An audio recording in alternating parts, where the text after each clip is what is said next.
नमस्कार, जोहार आप सभी का। स्वागत है मेरे यूट्यूब चैनल अगुआ झारखंड जामताड़ा वाले में। मैं हूं प्रेम पंकज। दोस्तों, आप सभी के लिए जेपीएससी पीटी से संबंधित पेपर 1 का प्रैक्टिस सेट मैं आपको लगातार दे रहा हूं। आज का यह सीरीज नंबर 6 होगा और इस सीरीज में मैं आप लोगों के लिए बेहतरीन क्वेश्चनों का संग्रह लाया हूं और ये आप सभी जो है हमारे यहाँ के एक इंस्टीट्यूट है रांची में, उसके प्रश्नों को यहाँ पर लाया हूँ, उनका प्रैक्टिस सेट है ये।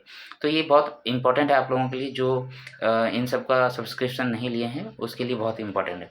चलिए मैं कोशिश करता हूँ इसको पूरा सॉल्व कराने के का और आपको सही जानकारी देने का, ठीक है?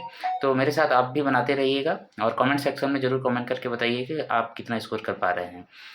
तो अगर आपने अभी तक मेरा यूट्यूब चैनल को सब्सक्राइब नहीं किया है दोस्तों, तो सब्सक्राइब कर लीजिए और साथ ही साथ वीडियो को लाइक ज़रूर किया कीजिए और शेयर कीजिए अपने दोस्तों के बीच, ठीक है? चलिए आज का क्लास शुरू करते हैं और आप लोग कमेंट ज़रूर कीजिएगा। तो आज का पहला क्वेश्चन है दोस्तों, मानवाधिकारों की सार्वभौमिक घोषणा यूडीएचआर के किस अनुच्छेद में कानून के समक्ष समानता का अधिकार है? तो आपको पता है कि हमारे संविधान में भी कानून के समक्ष समता का अधिकार आर्टिकल 14 के तहत लिखा गया है। तो यहाँ पर प्रश्न जो है सार्वभौमिक घोषणा जो कि यूएनओ ने किया था, उसके बेस पे क्वेश्चन है। तो पहला ऑप्शन है अनुच्छेद 1, अनुच्छेद 7 बी, सी ऑप्शन में अनुच्छेद 10 और डी है अनुच्छेद 21। तो याद रखिएगा दोस्तों, यहाँ पर जो आंसर होगा वो अनुच्छेद 7 होगा, ठीक है? मानवाधिकारों की सार्वभौमिक घोषणा अनुच्छेद 7 के तहत कानून के समक्ष समानता को बताता है। नेक्स्ट चलते हैं क्वेश्चन नंबर 2। मानवाधिकार के संरक्षण के लिए मैग्ना कार्टा, ठीक है, जो कि 1215 को आधार माना जाता है, यह किस देश से संबंधित है? हमारे यहाँ मौलिक अधिकार को भी मैग्ना कार्टा बोला जाता है, आपको पता होगा। तो इसमें ऑप्शंस है संयुक्त राज्य अमेरिका, बी है फ्रांस, सी है ब्रिटेन और डी है जर्मनी। तो अगर आपको कहानी थोड़ा बहुत भी पता है तो इसकी आंसर जो है वो क्या होगा? ब्रिटेन। पूरे विश्व में सबसे पहले मैग्ना कार्टा शब्द का प्रयोग ब्रिटेन में किया गया था 1215 के समय में, राजाओं के द्वारा जो कानून बनाया गया था उसके जरिए। नेक्स्ट चलते हैं क्वेश्चन नंबर 3। एजेंडा 21 बहुत इंपॉर्टेंट है, ठीक है? पर्यावरण वाला जो चैप्टर है उससे आपको संबंधित है ये। एजेंडा 21 जो सतत विकास से संबंधित है, किस सम्मेलन का परिणाम था? ऑप्शंस है ए स्टॉकहोम सम्मेलन 1972, बी पृथ्वी शिखर सम्मेलन 1972, सी क्योटो प्रोटोकॉल 1997 और डी है जोहान्सबर्ग सम्मेलन 2002। इसका जो राइट आंसर होगा वो क्या होगा दोस्तों? पृथ्वी शिखर सम्मेलन 1992। इसमें 21 एजेंडाओं को सतत विकास के लिए रखा गया था, ठीक है? अब आइए थोड़ा सा इसमें जो इम्पोर्टेंट सेक्शन है इसलिए मैं इसको भी बता देता हूँ। स्टॉकहोम सम्मेलन 1972 में जो किया गया था वो पर्यावरण से संबंधित सबसे पहला कोई सम्मेलन था, ठीक है? पर्यावरण सुरक्षा को करने के लिए सबसे पहला ये स्टॉकहोम सम्मेलन था। क्योटो प्रोटोकॉल का बात करते हैं तो क्योटो प्रोटोकॉल आप सभी को पता है, एक है मॉन्ट्रियल प्रोटोकॉल, एक है क्योटो प्रोटोकॉल। तो क्योटो प्रोटोकॉल जो है आपका जापान में हुआ था 1997 में और इसमें हमने क्या बात किया था? इसमें हमने जो हरित से संबंधित यानी कि पर्यावरण को सुरक्षित करने के लिए जो ग्रीन हाउस गैसेस होते हैं उसको कम करने के लिए यहाँ पर प्रावधान किए गए थे। नेक्स्ट चलते हैं क्वेश्चन नंबर 4। यूट्रोफिकेशन पर्यावरण की किस समस्या का मुख्य रूप से जुड़ा हुआ है? ये भी बहुत इंपॉर्टेंट है, ठीक है? ये भी क्वेश्चन बहुत इंपॉर्टेंट है। यूट्रोफिकेशन क्या होता है? ऑप्शन ए है वायु प्रदूषण, बी है जल निकायों में पोषक तत्वों की अधिकता, सी है ओजोन परत का क्षरण और डी है मृदा अपरदन। इसका सबसे पहले राइट आंसर जानते हैं। इसका राइट आंसर हो जाएगा जल निकायों में पोषक तत्वों की अधिकता। दोस्तों, अगर आप गांव घरों में रहते हैं या शहरों में भी रहते हैं तो आपने देखा होगा तालाबों में या फिर अन्य जल निकायों में काफ़ी ज़्यादा शैवाल उत्पन्न होते हैं या फिर अलग अलग प्रकार के पौधे उत्पन्न हो जाते हैं। वो क्या करते हैं? ये क्यों उत्पन्न होते हैं? क्योंकि वहाँ पर न्यूट्रिएंट की संख्या ज़्यादा हो जाती है, ठीक है, जैसे सल्फर वगैरह का अधिकता हो जाती है। तो अब ये पौधे जो है जल में जो उपस्थित ऑक्सीजन है, जल में उपस्थित ऑक्सीजन को कम कर देता है, जिससे जलीय जीवों को खतरा होता है। इसी का नाम क्या है? यूट्रोफिकेशन। नेक्स्ट चलते हैं question number 5, smart city mission. Smart city mission आपको पता है गवर्नमेंट हमारे मोदी सरकार ने इसका इस मिशन को लाया था। तो उससे संबंधित क्वेश्चन है के तहत पेन सिटी पहल का अर्थ क्या है? ऑप्शन ए है पूरे शहर में केवल एक नए पार्क बनाना, बी है शहर के एक छोटे क्षेत्र का पुनर्विकास करना, सी है पूरे शहर में स्मार्ट समाधान और तकनीकी का अनुप्रयोग करना, डी है शहर की झुग्गियों को हटाना। ठीक है, तो इसका जो राइट आंसर होगा दोस्तों वो सी हो जाएगा, पूरे शहर में स्मार्ट समाधान और तकनीकी का अनुप्रयोग करना। राइट। क्वेश्चन नंबर 6, शहरीकरण के संदर्भ में, संदर्भ में जो हमारा सिलेबस है विविध, उससे ये पूरा क्वेश्चन अभी तक आ रहा है की अवधारणा किसने दी थी? शहरीकरण के संदर्भ में प्राइमेट सिटी की अवधारणा किसने दी थी? ऑप्शन ए है मार्क जेफरन, बी है होमर हॉयट, सी है E.W. बर्जेस और डी है पैट्रिक गैडिस। ठीक है, इसका जो राइट आंसर होगा दोस्तों option A is the right answer. Mark Jefferson ने प्राइमेट सिटी का अवधारणा दिया था। ठीक है,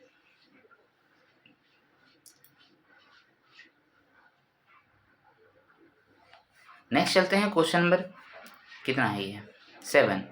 क्वेश्चन नंबर 7, खेल जगत में वाडा आपने सुन रखा होगा। वाडा कोड का एडम्स सिस्टम क्या है? ठीक है, यहाँ से आते हैं। In sports world what is ADAMS system of the वाडा कोड? तो वाडा क्या है आपको पता है, यहाँ टॉपिक एजेंसी है।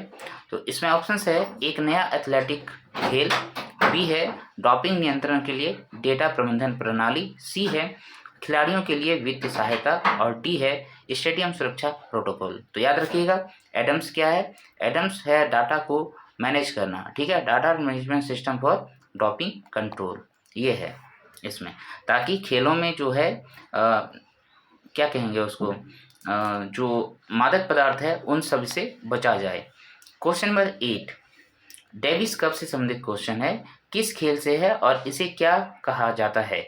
ऑप्शंस ए बैडमिंटन विश्व कप है, बी टेनिस पुरुषों का विश्व कप है, सी गोल्फ मास्टर्स है और डी शतरंज ग्रैंड मास्टर है। तो इसका राइट आंसर क्या होगा दोस्तों? टेनिस है। टेनिस के लिए डेविस कप होता है और यह पुरुषों का विश्व कप है। तो ऐसा इसका नाम इसलिए रखा गया है क्योंकि इसमें कोई भी व्यक्तिगत खिलाड़ी नहीं खेलता है, इसमें देश का प्रतिनिधित्व किया जाता है। ठीक है, तो एक देश से जो भी टेनिस के खिलाड़ी अच्छे मौजूद होते हैं उन सभी के द्वारा यहाँ पर प्रदर्शन किया जाता है और देश देश के बीच में ये प्रतियोगिता होती है। नेक्स्ट है हाइग्रो फ्रेमवर्क 2005 से 15 के बाद आपदा प्रबंधन के लिए कौन सा नया ढांचा अपनाया गया? ऑप्शन आर पेरिस समझौता, बी है सेंडाई फ्रेमवर्क, सी है जेनेवा प्रोटोकॉल और डी है इस्तांबुल डिक्लेरेशन।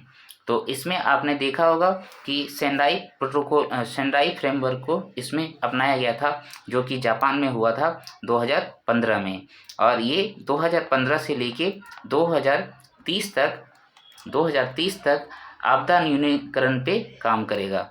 ठीक है, 2030 तक आपदा न्यूनीकरण में काम करेगा। राइट, नेक्स्ट चलें क्वेश्चन नंबर 10, चक्रवात साइक्लोन के केंद्र में स्थित शांत क्षेत्र को क्या कहा जाता है? ऑप्शन ए है दीवार, बी है चक्षु, आई, सी है रिज और डी है बेल्ट। तो इसका राइट आंसर क्या हो जाएगा? जो साइक्लोन का बीच का भाग होता है, शांत होता है, उसको आई कहा जाता है।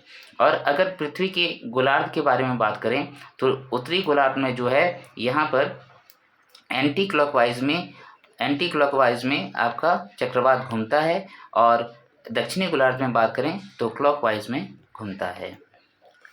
नेक्स्ट चलें क्वेश्चन नंबर 11, भारत में तेंदुलकर समिति और रंगराजन समिति, ये इसका गठन किस उद्देश्य के लिए किया गया है, ये क्वेश्चन है। ठीक है, तो ऑप्शन ए है बैंकिंग सुधार, बी है गरीबी का आकलन के लिए, सी है शिक्षा नीति के लिए और डी है कर में सुधार के लिए। तो आप सभी को पता है इसका आंसर गरीबी का आकलन के लिए होगा। और सी रंगराजन समिति तो नया है, बिल्कुल 2014 में लाया गया था। तो रंगराजन समिति ने क्या प्रावधान किए हैं, पहले जो तेंदुलकर समिति आया था, इन सब में जो है कैलोरी के हिसाब से गरीबी को आंका जाता है कि कौन कितना कैलोरी खर्च कर रहा है। उसमें ग्रामीणों के लिए अलग रखा गया था मात्रा और शहरों के लिए अलग रखा गया था। लेकिन यहाँ पर जो है रंगराजन समिति कैलोरी के हिसाब से नहीं कर रहा है, यहाँ खर्च के हिसाब से कर रहा है। ठीक है, नेक्स्ट चलते हैं question number 12। Vicious circle of poverty है ना का सिद्धांत किसने प्रतिपादित किया था? ऑप्शन ए है एडम स्मिथ, बी है रांगरा नक्से, सी है अमर्त्य सेन और डी है कार्ल मार्क्स। तो यहाँ पर सभी नाम बहुत इंपॉर्टेंट है, इसमें आप याद रखिएगा, यह आंसर होगा रागनार नक्से। ठीक है, विशियस सर्कल ऑफ पॉवर्टी रागनार नक्से ने दिया था। और एडम स्मिथ आपको पता है ये अर्थशास्त्र के जन्मदाता माने जाते हैं, इसका बुक भी फेमस है। अमर्त्य सेन जो है एसडीआई को डेवलप करने वाले साइंटिस्टों में एक है। और ये इन्होंने जो है पाकिस्तान के जो साइंटिस्ट थे उनके साथ काम करके इन्होंने शिक्षा, स्वास्थ्य और प्रति व्यक्ति आय को आधार बनाकर देशों की गरीबी को आकलन करता था या फिर उसके विकास के लक्ष्यों को देखा करता था। कार्ल मार्क्स तो आप सभी को पता है समाजवाद के प्रवर्तक रहे हैं। नेक्स्ट चलते हैं क्वेश्चन नंबर 13। रेमन मैग्सेसे पुरस्कार किस देश के भूतपूर्व राष्ट्रपति की याद में दिया जाता है? ऑप्शन ए है इंडोनेशिया, बी है फिलीपींस, सी है थाईलैंड और डी है वियतनाम। तो रेमन मैग्सेसे अवार्ड ये फिलीपींस की सहायता से दिया जाता है और ये इसके भूतपूर्व राष्ट्रपति थे, तीसरे नंबर के राष्ट्रपति थे। फिलीपींस की राजधानी मनीला है। ठीक है, और मनीला में ही एडीबी एशियन डेवलपमेंट बैंक का हेडक्वार्टर भी है। नेक्स्ट चलते हैं क्वेश्चन नंबर 14। पुलित्जर पुरस्कार मुख्य रूप से किन क्षेत्रों में दिया जाता है? ऑप्शन ए है विज्ञान और तकनीकी, बी है पत्रकारिता, साहित्य और संगीत रचना, सी है आपका शांति और अहिंसा और डी है खेलकूद के क्षेत्र में।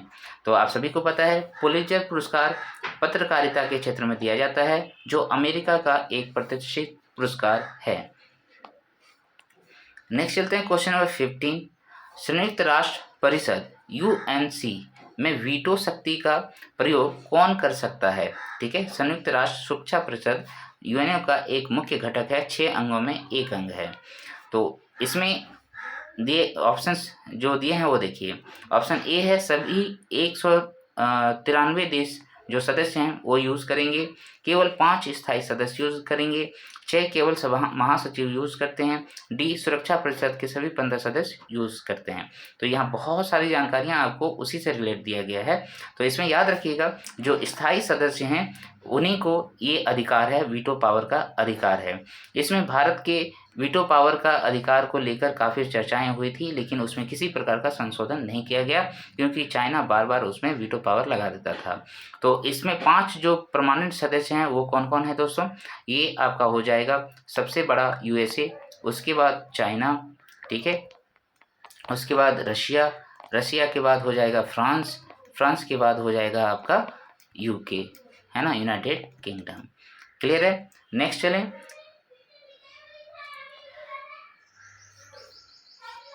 यहाँ पर याद रखिएगा 10 जो नॉन परमानेंट, यहाँ पर देखिए बाद बाकी सभी चीज़ें लगभग सही लिखी हुई है, इसका भी चर्चा थोड़ा कर लेते हैं। सुरक्षा परिषद में टोटल 15 सदस्य होते हैं, 5 तो आपने देख लिया परमानेंट होते हैं और 10 जो है नॉन परमानेंट होते हैं। ये जो 10 नॉन परमानेंट होते हैं इसको हर 2 साल में चेंज किया जाता है, मतलब 2 साल की सदस्यता इसमें होती है। भारत भी इसमें 2023 में शायद रह चुका है। Next question number 16। अगस्त 2025 में घोषित डिजिटल रुपया 2.0 के नए चरण का मुख्य उद्देश्य क्या है? ऑप्शन ए है केवल बड़े कॉर्पोरेट लेन देन के लिए, बी है ऑफलाइन लेन देन और सीमा पर प्रेषण की सुविधा प्रदान करना, सी है भौतिक नोटों को पूरी तरीके से समाप्त करना और डी है केवल शेयर बाजार में निवेश के लिए। तो इसमें जो राइट आंसर होगा दोस्तों वो हो जाएगा ऑप्शन बी, ऑफलाइन लेन देन और सीमा पर प्रेषण की सुविधा प्रदान करना। मतलब ये जो है थोड़ा सा जो डिजिटलीकरण हुआ है उसमें हम लोग यहाँ पर ट्रांजैक्शन के लिए ऑफलाइन की भी सुविधा सही तरीके से दे पाएँ, इसके ऊपर भी काम कर रहा है। ठीक है, क्योंकि बहुत सारा जो होता है वो फिजिकली ही हम लोग कर सकते हैं काम। क्वेश्चन नंबर 17, 2025 में किस देश ने ग्लोबल साउथ समिट की मेजबानी की जिसका विषय समावेशी विकास और संप्रभुता था। तो ऐसा जब भी क्वेश्चन हो समावेशी विकास और संप्रभुता, इसमें याद रखिएगा भारत जो है सबसे आगे अपने लक्ष्यों को प्राप्त करने के लिए काम कर रहे हैं। तो 17 का आंसर क्या होगा देखते हैं। ये हो जाएगा ऑप्शन ए है ब्राज़ील, बी है दक्षिण अफ्रीका, सी है भारत और डी है इंडोनेशिया। तो मैंने तो चर्चा भी कर दिया, तो भारत ही इसमें आंसर होना है। ठीक है, नेक्स्ट चलते हैं क्वेश्चन नंबर 18, हाल ही में चर्चा में रहा प्रोजेक्ट आकाश किससे संबंधित है। ऑप्शन ए है इसरो का नया चंद्र मिशन, बी है स्वदेशी कम दूरी की वायु रक्षा प्रणाली है, सी है ग्रामीण क्षेत्रों में मुफ्त वाईफाई है, ऑप्शन डी कहता है वायु प्रदूषण की निगरानी के लिए ड्रोन है। तो इसमें राइट आंसर क्या हो जाएगा, स्वदेशी कम दूरी की वायु रक्षा प्रणाली है। आप केवल प्रोजेक्ट को हटा दें तो आपको याद आ जाएगा कि ये जो संबंधित है ये आपका आकाश मिसाइल के बारे में बात करता है, जो हमारे 2026 के राजपथ जो था वहाँ पर जो झांकी निकलती है उसमें भी ये चीज़ दिखाया गया था। वो तो सभी लोग प्रदर्शन करते हैं ना कि हमारे पास क्या क्या है, तो उसमें आकाश मिसाइल के बारे में भी बोला गया था। क्वेश्चन नंबर 19, 2025 में आयोजित COP30 शिखर सम्मेलन का प्राथमिक एजेंडा क्या था। ऑप्शन ए है प्लास्टिक प्रदूषण को समाप्त करना, बी है ग्लोबल स्टॉक टेक और 2030 उत्सर्जन लक्ष्यों की समीक्षा, सी है अंतरिक्ष मलबे का प्रबंधन और डी है केवल महासागर संरक्षण। तो इसमें आप सभी को पता है ये कॉप जो होता है उसमें आंसर होगा ग्लोबल स्टॉक टेक और 2030 का उत्सर्जन लक्ष्यों की प्राप्ति करना। तो यहाँ पर जो COP30 है दोस्तों ये कॉन्फ्रेंस ऑफ पार्टीज इसका फुल फॉर्म है। ये आपका पर्यावरण से संबंधित काम करता है, पर्यावरण को सुरक्षित करने के लिए उसमें प्रदूषण की मात्रा को कम करना चाहता है।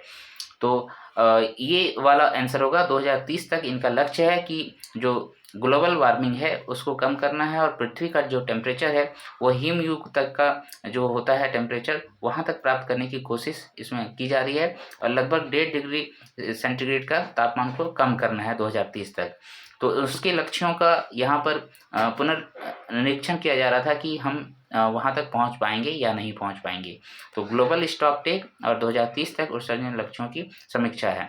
अच्छा, ये 2030 तक का किस कॉप में किया गया था, लक्ष्य निर्धारित किया गया था। तो COP21, ठीक है, COP21 में जो पेरिस में हुआ था उसमें इन नीतियों को बाध्यकारी भी बनाया गया था और ये 2015 का बात है, ठीक है, और 2030 तक कार्बन उत्सर्जन को कम करने की बात कही थी। नेक्स्ट चलते हैं क्वेश्चन नंबर 20,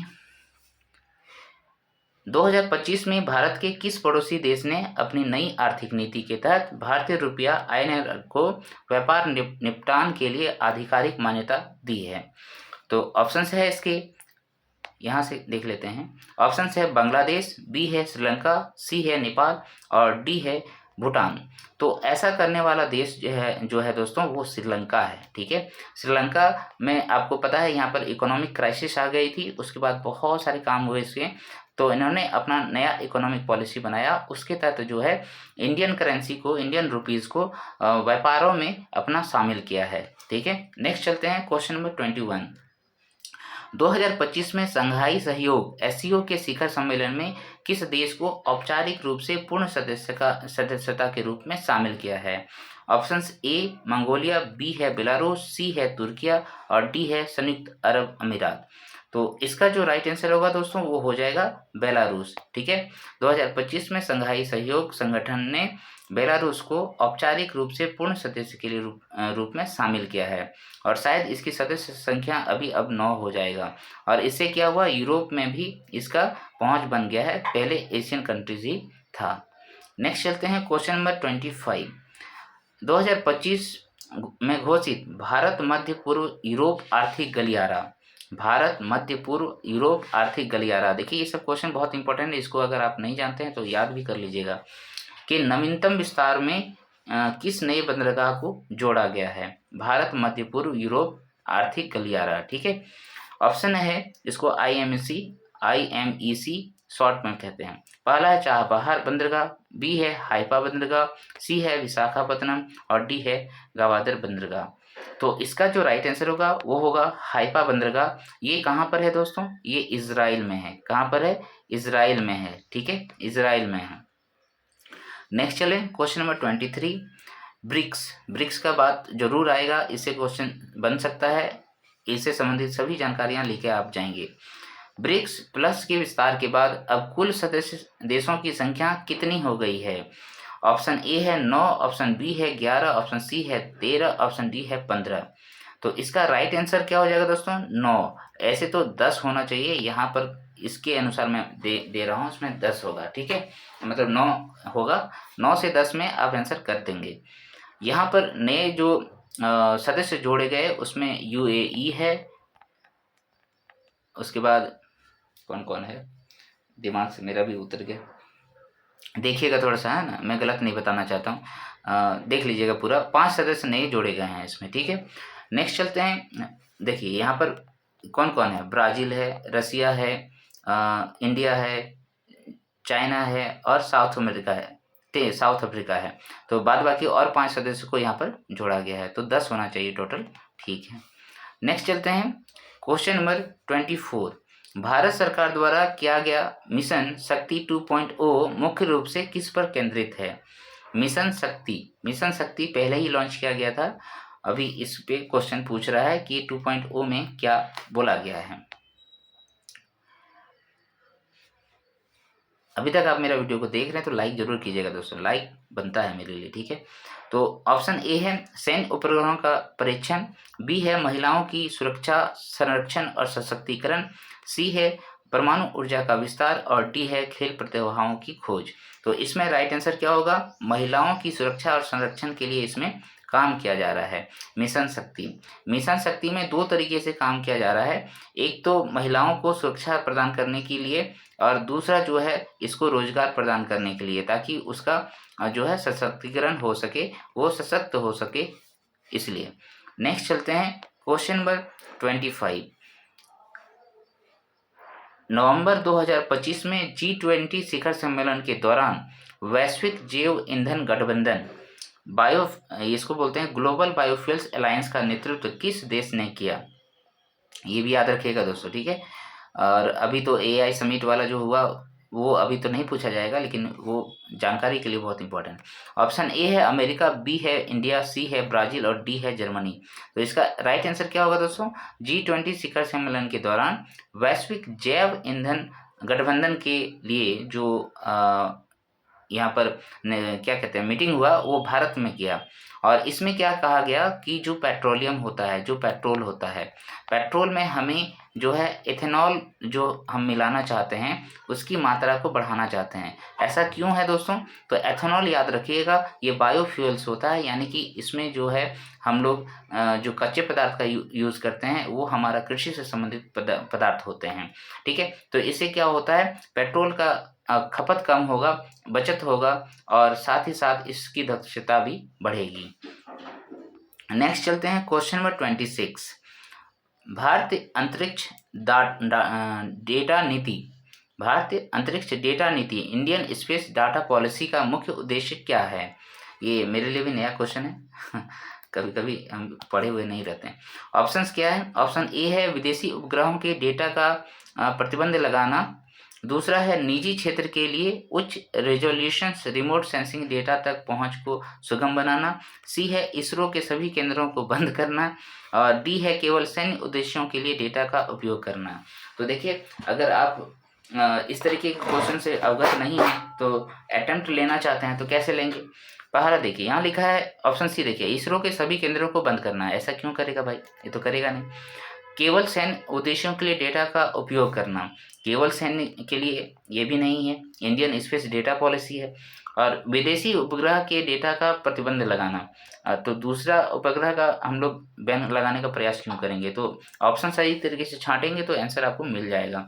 निजी क्षेत्र के लिए उच्च रेजोल्यूशन रिमोट सेंसिंग डेटा तक पहुंच को सुगम बनाने के लिए इंडियन स्पेस डाटा पॉलिसी बनाई गई है। नेक्स्ट चलते हैं क्वेश्चन नंबर 27। हाल ही में संपन्न क्वेड है ना शिखर सम्मेलन में घोषित मैत्री पहल किससे संबंधित है। ऑप्शन आर अंतरिक्ष, ऑप्शन ए है अंतरिक्ष में संयुक्त अनुसंधान के लिए, बी है हिंद प्रशांत क्षेत्र में समुद्री सुरक्षा और डोमेन जागरूकता के लिए, ऑप्शन सी कहता है केवल भारत पाकिस्तान सीमावाद के लिए, और डी है वैश्विक व्यापार कर छूट में।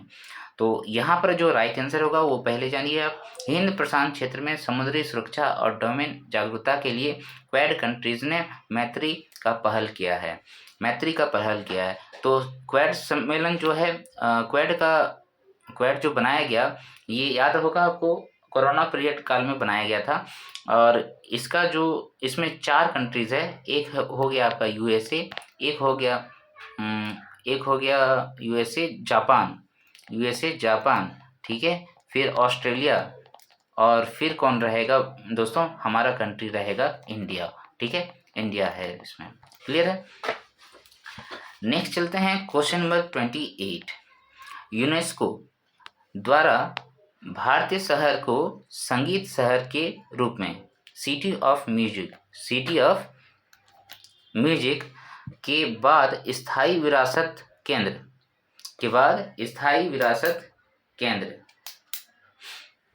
के रूप में विशेष मान्यता दी है किस शहर को। ऑप्शन ए है आपका वाराणसी, बी है ग्वालियर, सी है जयपुर और डी है अहमदाबाद।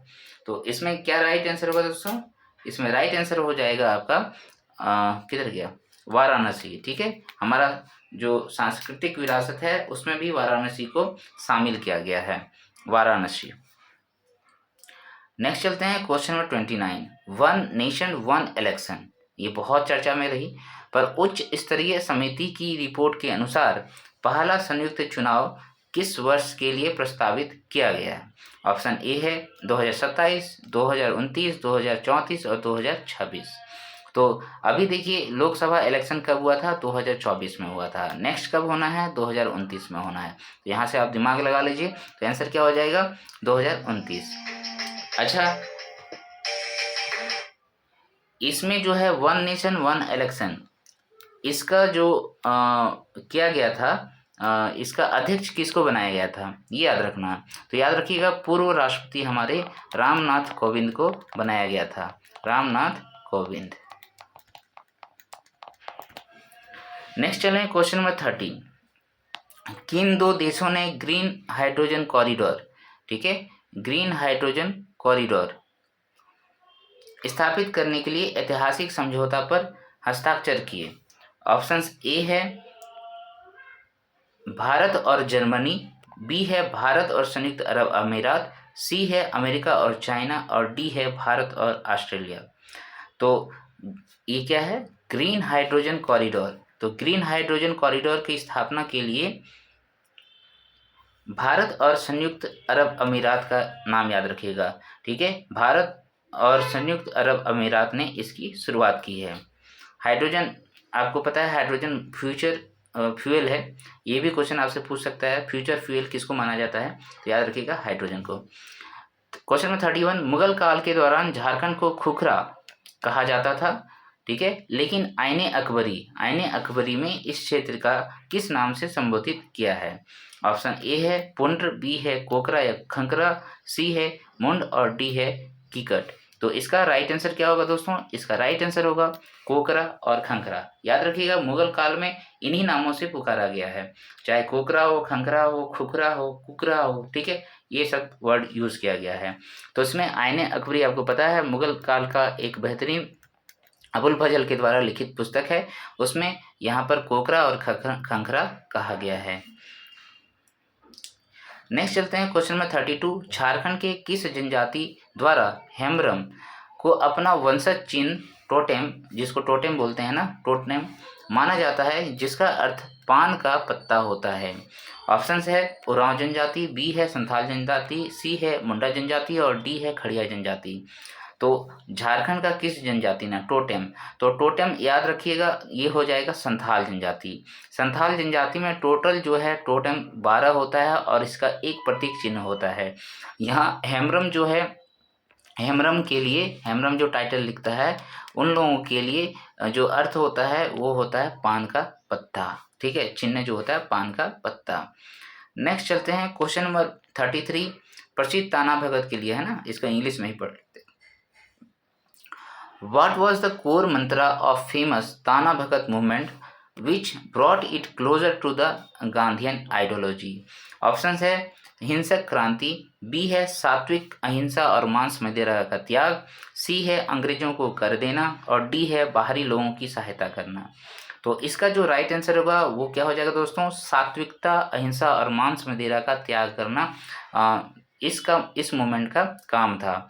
इसीलिए इससे प्रभावित गांधी जी भी हुए थे और ये असहयोग आंदोलन के समय में गांधी जी से मिले थे और उसका प्रिय शिष्य बन गए थे, क्योंकि यहाँ पर जो अहिंसा जुड़ा हुआ है वो गांधी जी का भी मूल मंत्र था, है कि नहीं?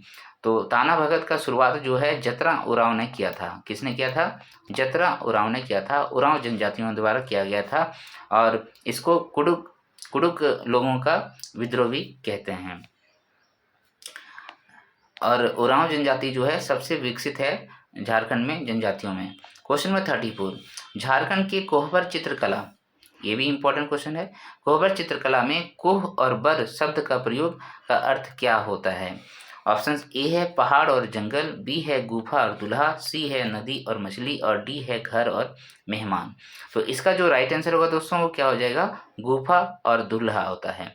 कोह मतलब होता है गुफा जहाँ पर चित्रकारी बनाया जाता है और बर मतलब होता है दूल्हा।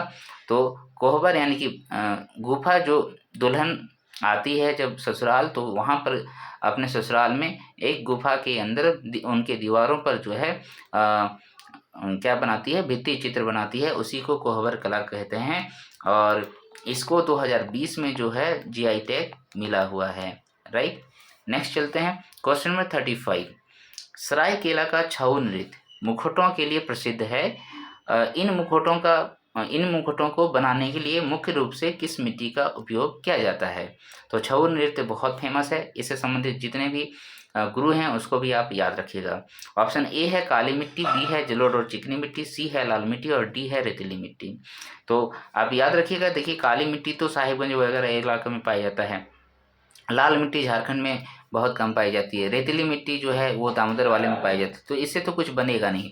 आंसर क्या हो जाएगा? जलोढ़ या चिकनी मिट्टी, जो हमारे सरायकेला खरसावां वाले इलाकों में बहुतायत रूप में पाई जाती है।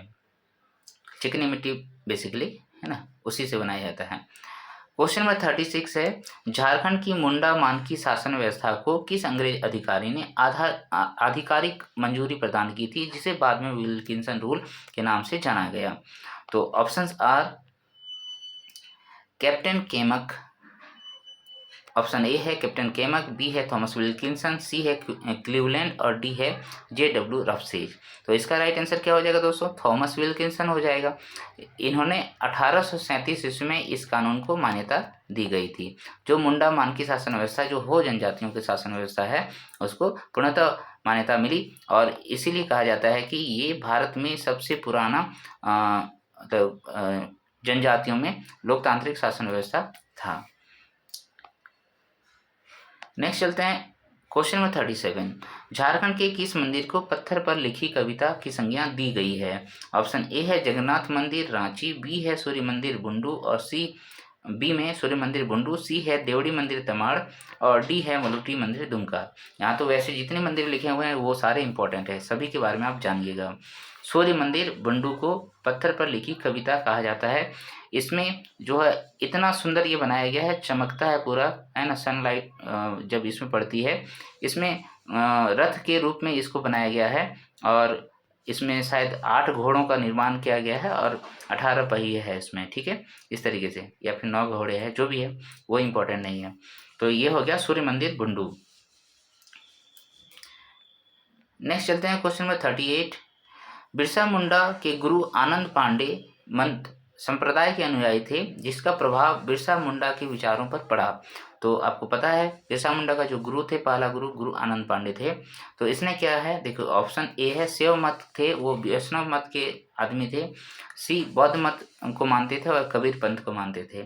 इसमें जो राइट आंसर होगा दोस्तों वो क्या हो जाएगा, वैष्णव मत हो जाएगा। ऐसा क्यों, वैष्णव मत में आपको पता है यहाँ पर जो है काफ़ी सात्विक जिंदगी जीते हैं ये लोग, है ना। तो उसी से प्रभावित हुए थे बिरसा मुंडा और इसी के बाद से जो है जनेऊ भी धारण किए थे, जनेऊ भी इसके बाद ही धारण किए थे। नेक्स्ट चलते हैं क्वेश्चन नंबर 39। झारखंड की कर्मा पूजा में पावा, पावा क्या होता है। ऑप्शन ए है यह एक लोक नृत्य है, बी है यह करम पेड़ की डाली को गाड़ने की विधि है, सी है यह विशेष प्रकार का पकवान है, और ऑप्शन डी क्या कहता है दोस्तों, ऑप्शन डी है यह एक वाद्य यंत्र है। तो यहाँ पर दो तो यूं ही ऑप्शन चला जाएगा, एक है एक वाद्य यंत्र, ये तो होगा नहीं, पकवान ये भी नहीं होगा। अब दो ऑप्शनों में आपको चूज करना है। तो ऐसे आप देखेंगे तो कर्मा जो होता है एक खुद ही लोक नृत्य है, उसमें पावा क्या हो सकता है, तो पावा करम पेड़ की डाली को जो गाड़ते हैं उसका विधि को कहते हैं पावा, ठीक है। नेक्स्ट चलें क्वेश्चन नंबर 40 होगा ना, क्वेश्चन नंबर 40। 1831-32 के कोल विद्रोह का नेतृत्व करने वाले बुद्धू भगत झारखंड के किस क्षेत्र से संबंधित थे। ऑप्शन ए है चतरा, बी है सिलगाई रांची, सी है बरहेट साहिबगंज और डी है उलिहाती खूंटू।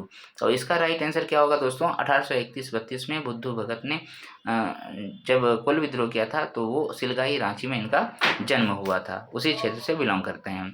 और ये ऐसे पहले व्यक्ति थे जिनको पकड़ने के लिए अंग्रेजों ने 1000 रुपये का इनाम राशि रखा था। नेक्स्ट चलते हैं क्वेश्चन नंबर 41। क्रिस्पर केस 9 तकनीक जो हाल ही में जीन ड्राइव प्रयोगों के लिए चर्चा में रही, मुख्य रूप से किस प्रकार कार्य करती है। ऑप्शन ए है mRNA बेस्ड वैक्सीन है, बी है आणविक कैंची जो डीएनए को विशिष्ट स्थानों पर काटती है, सी है कैंसर कोशिकाओं के लिए रेडियोधर्मी ट्रेसर है, और डी है प्रोटीन संश्लेषण के लिए एक उत्प्रेरक है। तो इसमें राइट आंसर क्या होगा दोस्तों, ये एक्चुअल में जीन एडिटिंग से संबंधित है। तो यहाँ पर आंसर हो जाएगा डीएनए एक्ट स्पेसिफिक लोकेशन के लिए, ठीक है। ये ऑप्शन बी राइट आंसर हो जाएगा, एक आणविक कैंची जो डीएनए को विशेष स्थानों पर काटती है ताकि उसमें बदलाव किया जा सके, क्रिस्पर केस 9। अच्छा, कैंसर से कैंसर के लिए भी एक आया है इसी तरह, कार बोलते हैं ना उसको, कार 19 याद रखिएगा, है ना, कार 19, ठीक है, वो कैंसर के उपचार के लिए है।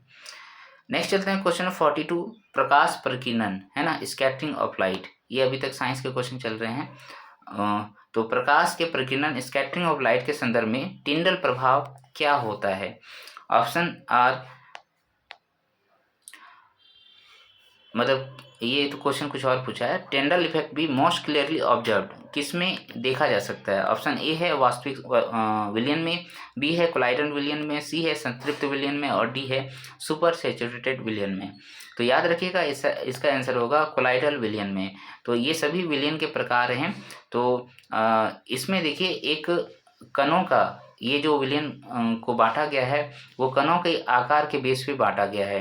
तो यहाँ पर कोलाइडल सॉल्यूशन में कणों का आकार इतना होता है जिससे वहाँ पर जो लाइट पड़ता है उसमें तो उसको स्कैटर कर सकता है, ठीक है, कोलाइडल विलयन। आप जनरली इसको इस तरीके से देख सकते हैं, अगर आप कोई जंगल में जा रहे हैं, ऊंचे ऊंचे पेड़ है तो वहाँ के पत्तियों के बीच से आपको दिखाई देगा छिटपुट छिटपुट लाइट दिखाई देगा। या फिर आप सुबह सुबह कभी आपने खिड़की खोला है सनलाइट के दिशा में तो वहाँ पर आप देखिएगा कि सन का जो लाइट का पाथ है वो भी दिखाई दे रहा है और धूल कणों के बीच से होता हुआ, ठीक है। ये क्वेश्चन नंबर 43, यदि किसी चालक कंडक्टर का तापमान बढ़ा दिया जाए तो उसके प्रतिरोध, रेजिस्टेंस और विद्युत चालकता कंडक्टिविटी पर क्या प्रभाव पड़ेगा। तो आप अच्छा पहले ऑप्शंस देखते हैं फिर बताऊंगा। ऑप्शन ए है प्रतिरोध घटता है चालकता बढ़ती है, बी है दोनों बढ़ते हैं, सी है प्रतिरोध बढ़ता है चालकता घटती है और डी है दोनों पर कोई प्रभाव नहीं पड़ता है। तो तापमान जब भी आप बढ़ाएंगे किसी भी वायर का तो वहाँ पर चालकता के ऊपर तो प्रभाव पड़ेगा ही। तो यहाँ पर जहाँ नहीं दिया है उसको हटाते हैं, ये हट जाएगा और दोनों बढ़ते हैं ये भी हट जाएगा, दोनों एक साथ तो नहीं हो सकता है। क्यों? क्योंकि अगर किसी में आपने प्रतिरोध बढ़ा दिया इसका मतलब आना जाना कम कर देगा, यानी कि कंडक्टिविटी कम कर देगा, यही बात होता है। तो अगर प्रतिरोध घटेगा तो चालकता बढ़ेगी, लेकिन तापमान जब बढ़ाते हैं तो प्रतिरोध घटता नहीं है दोस्तों, बढ़ता है। ऑप्शन सी राइट आंसर हो जाएगा, प्रतिरोध बढ़ता है। ऐसा क्यों होता है? जो आपका वायर है उसमें जो फ्री इलेक्ट्रॉन्स होते हैं, अगर आपने टेम्परेचर बढ़ा दिया तो क्या होगा, इसका वेलोसिटी बढ़ जाएगा। वेलोसिटी जब इंक्रीज हो जाएगा तो इनके बीच में जो टकराव होगा, एक दूसरे से जो टकराएंगे वो ज़्यादा जल्दी टकराएंगे, जिससे क्या होगा, आप अगर ज़्यादा जल्दी टकराने लगा तो आपको रास्ता जाने के लिए तो मिलेगा नहीं, तो रास्ता जाने के लिए नहीं मिलेगा मतलब प्रतिरोधकता बढ़ जाएगी, ठीक है। और इससे क्या होगा, आप जा नहीं पाएंगे, मतलब करंट फ्लो नहीं हो पाएगा जल्दी, इसलिए चालकता घट जाएगी। ये किस केस में है? ये कंडक्टर के केस में है, और अगर सेमीकंडक्टर बात करेंगे तो उल्टा होता है, ठीक है। नेक्स्ट चलते हैं क्वेश्चन नंबर 44, प्रोटॉन थेरेपी का उपयोग वर्तमान में किस बीमारी के सटीक उपचार के लिए किया जा रहा है। ऑप्शन ए है मधुमेह, बी है कैंसर, सी है अल्जाइमर और डी है तपेदिक। तो यहाँ पर भी याद रखिएगा प्रोटॉन थेरेपी का यूज़ जो है आज के डेट में कैंसर के इलाज में किया जा रहा है। नेक्स्ट चलते हैं क्वेश्चन नंबर 45, निम्नलिखित में कौन सा एंजाइम मानव शरीर में कार्बोहाइड्रेट के पाचन की शुरुआत करता है। ये तो बहुत साधारण क्वेश्चन है, पाचन प्रक्रिया आपने पढ़ा होगा। तो ऑप्शन ए है पेप्सिन, बी है लार एमाइलेज टाइलिन और सी है ट्रिप्सिन और डी है लाइपेज। तो आपको याद होगा कि मुख से ही हमारा पाचन कार्बोहाइड्रेट का शुरू होता है, जिसमें हमारे भोजन में लार एमाइलेज जो है वो टाइलिन को निकालता है, स्रावित करता है और भोजन में मिलाता है। एंजाइम है ना, ये सारे एंजाइम हैं। नेक्स्ट चलते हैं क्वेश्चन नंबर 46, हाइग्रोमीटर का उपयोग किसके मापन के लिए किया जाता है। ऑप्शन ए है तरल पदार्थों का घनत्व, बी है वायुमंडलीय आर्द्रता, सी है हवा का वेग और डी है सौर विकिरण। तो हाइग्रोमीटर से हम लोग वायुमंडल की आर्द्रता को मेजर करते हैं। तो ये तो फिजिक्स का पोर्शन है, जिसमें यंत्र वाला जो पोर्शन है वहाँ से क्वेश्चन है, कई सारे यंत्र होंगे जो मापेंगे। क्वेश्चन नंबर 47, सल्फर लेपित यूरिया, जिसको यूरिया गोल्ड भी कहते हैं, इसमें सल्फर की मात्रा बढ़ाते हैं, जिसे 2025 में बड़ी पैमाने पर बढ़ावा दिया जा रहा है, का प्राथमिक लाभ क्या है, उसका लाभ क्या है। ऑप्शन ए है यह मिट्टी में सल्फर की कमी को पूरा करता है और नाइट्रोजन रिलीज को धीमा करता है। ऑप्शन बी है यह यूरिया की कीमत को 50% कम कर देता है और सी है यह केवल बागवानी फसलों के लिए उपयोगी है और डी कहता है कि यह बीज के अंकुरण को रोकता है। इसमें याद रखिएगा ऑप्शन ए जो है वो राइट है, यह मिट्टी में सल्फर की कमी को पूरा करता है, इसलिए नाम ही है सल्फर। उसके बाद नाइट्रोजन रिलीज को धीमा करता है ताकि जो मिट्टी का उर्वरता है वो बनी रहे। यूरिया गोल्ड याद रखिएगा, ठीक है। सल्फर की मात्रा को बढ़ाएगा और नाइट्रोजन जो है उसको कंट्रोल करेगा। क्वेश्चन नंबर 48, एरोपोनिक्स तकनीक में पौधों को कैसे उगाया जाता है, ठीक है। तो एरोपोनिक्स आपने अगर सुना होगा तो उसमें आपको आंसर बताना है पौधों को कैसे उगाया जाता है। वैसे इसके शाब्दिक अर्थ से भी समझ में आ जाएगा। ऑप्शन ए है केवल पानी में, ऑप्शन बी है हवा, अरे यार थोड़ा दिक्कत हो जाता है बीच बीच में, हाँ, केवल पानी में उगाया जाता है, बी है हवा या धुंध वातावरण में बिना मिट्टी के, सी है पूरी तरीके से रेत में और डी है नियंत्रित जल भराव वाली मिट्टी में। तो इसका जो राइट आंसर होगा वो होगा दोस्तों हवा या धुंध के वातावरण में क्या कहते हैं उसको, एरोपोनिक्स। को उगाया जाता है। ये ऐसे पौधे होते हैं जिसमें बस जल का छिड़काव किया जाता है ऊपर से, लेकिन इसमें मिट्टी वगैरह नहीं होता है। हाइड्रोपोनिक्स मतलब जल में उगाया जाना, एरोपोनिक्स मतलब एयर में उगाया जाना। तो एयर में मिट्टी कहाँ मिलेगा आपको। क्वेश्चन नंबर 49, किसान ड्रोन के संदर्भ में सरकार द्वारा कीटनाशक छिड़काव के लिए दी जाने वाली सब्सिडी का मुख्य उद्देश्य क्या है। किसान ड्रोन ये हाल ही फिलहाल में 2023 में शायद ये शुरुआत हुआ था, है ना। इसमें क्या है, ऑप्शन ए है रसायनों के उपयोग को दोगुना करना, बी है कृषि लागत को कम करना और छिड़काव की सटीकता बढ़ाना, सी है मानव श्रवण को पूरी तरीके से समाप्त करना, और डी है केवल बड़े निर्यातकों की मदद करना। तो ड्रोन का यूज़ कर रहे हैं तो सीधा सीधा मतलब क्या निकलेगा दोस्तों, सटीकता को। सटीकता एक ही जगह लिखा हुआ है। तो जो हम कृषि क्षेत्र में क्या किस चीज़ का छिड़काव करते हैं, कीटनाशक का जो छिड़काव करते हैं, तो पूरे खेत में जहाँ तहाँ हो जाता है, जिससे मिट्टी में की उर्वरता में भी नुकसान पहुँचता है। तो हम लोग क्या करते हैं, उसको सिर्फ पौधे के ऊपर डालने का प्रयास करेंगे, तो ड्रोन की सहायता से प्रयास किया जाएगा। नेक्स्ट चलते हैं क्वेश्चन नंबर 50। भारत में द्वितीय हरित क्रांति, है ना, सेकेंड ग्रीन रेवोल्यूशन का मुख्य ध्यान किस आधार पे था। ऑप्शन ए है केवल अधिक उपज देने वाले गेहूं पर, बी है पूर्वी राज्यों में दालों, तिलहनों और टिकाऊ कृषि पर, ऑप्शन सी कहता है रासायनिक उर्वरकों के उपयोग के अधिकतम पर, और डी है कृषि के निजीकरण पर। तो इसका जो राइट आंसर होगा दोस्तों, ऑप्शन बी राइट आंसर होगा, जिसमें क्या लिखा हुआ है कि पूर्वी राज्यों में दालों, तिलहन और टिकाऊ कृषि पर इसका आधार था। ठीक है, हरित क्रांति का जो दूसरा चरण चलाया गया था। पहला चरण में तो हमारा उत्तर पश्चिमी भारत जो है उन क्षेत्रों में, जैसे पंजाब, हरियाणा, इन क्षेत्रों में गेहूं और धान के ऊपर काम किया गया था। क्वेश्चन नंबर 51, प्रिसीजन फार्मिंग के लिए किस तकनीक का संयोजन अनिवार्य है। ऑप्शन ए है ट्रैक्टर और हल, बी है जीपीएस, जीआईएस और रिमोट सेंसिंग, सी है केवल जैविक खाद, और डी है पारंपरिक मानसून पर्यावरण। तो इसका जो राइट आंसर होगा दोस्तों वो क्या हो जाएगा, जीपीएस और जीआईएस, रिमोट सेंसिंग। राइट, ये प्रिसीजन कहाँ से मिलेगा आपको, जीपीएस सिस्टम से, जीआईएस सिस्टम से ही मिलेगा, रिमोट सेंसिंग से मिलेगा।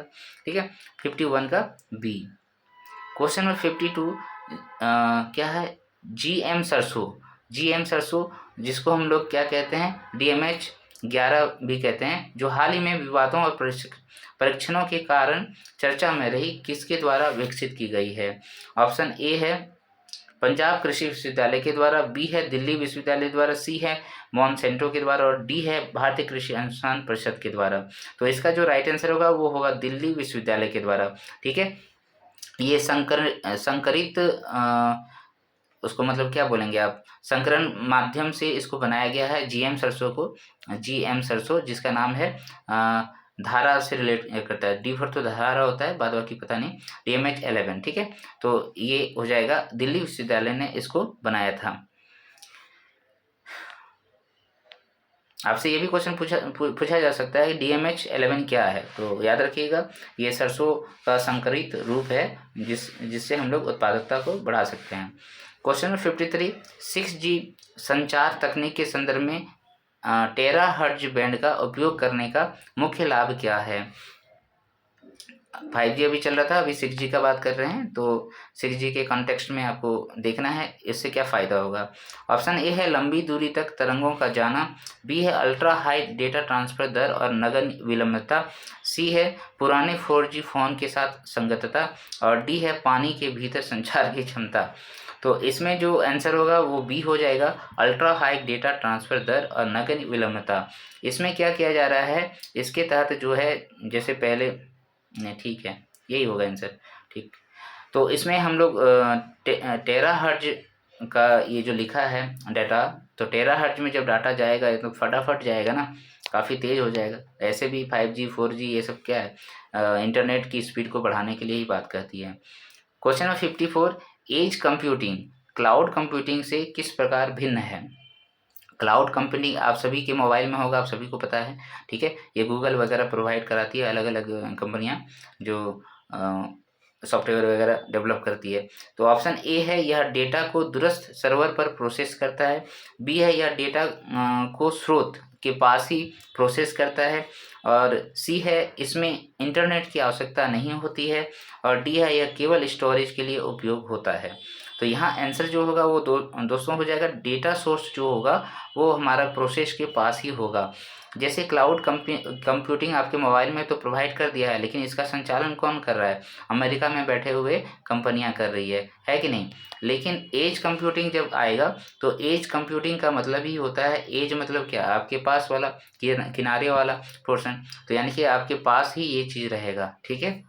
यानी कि आसपास के जो टावर वगैरह होंगे उनसे कंट्रोल किया जाएगा।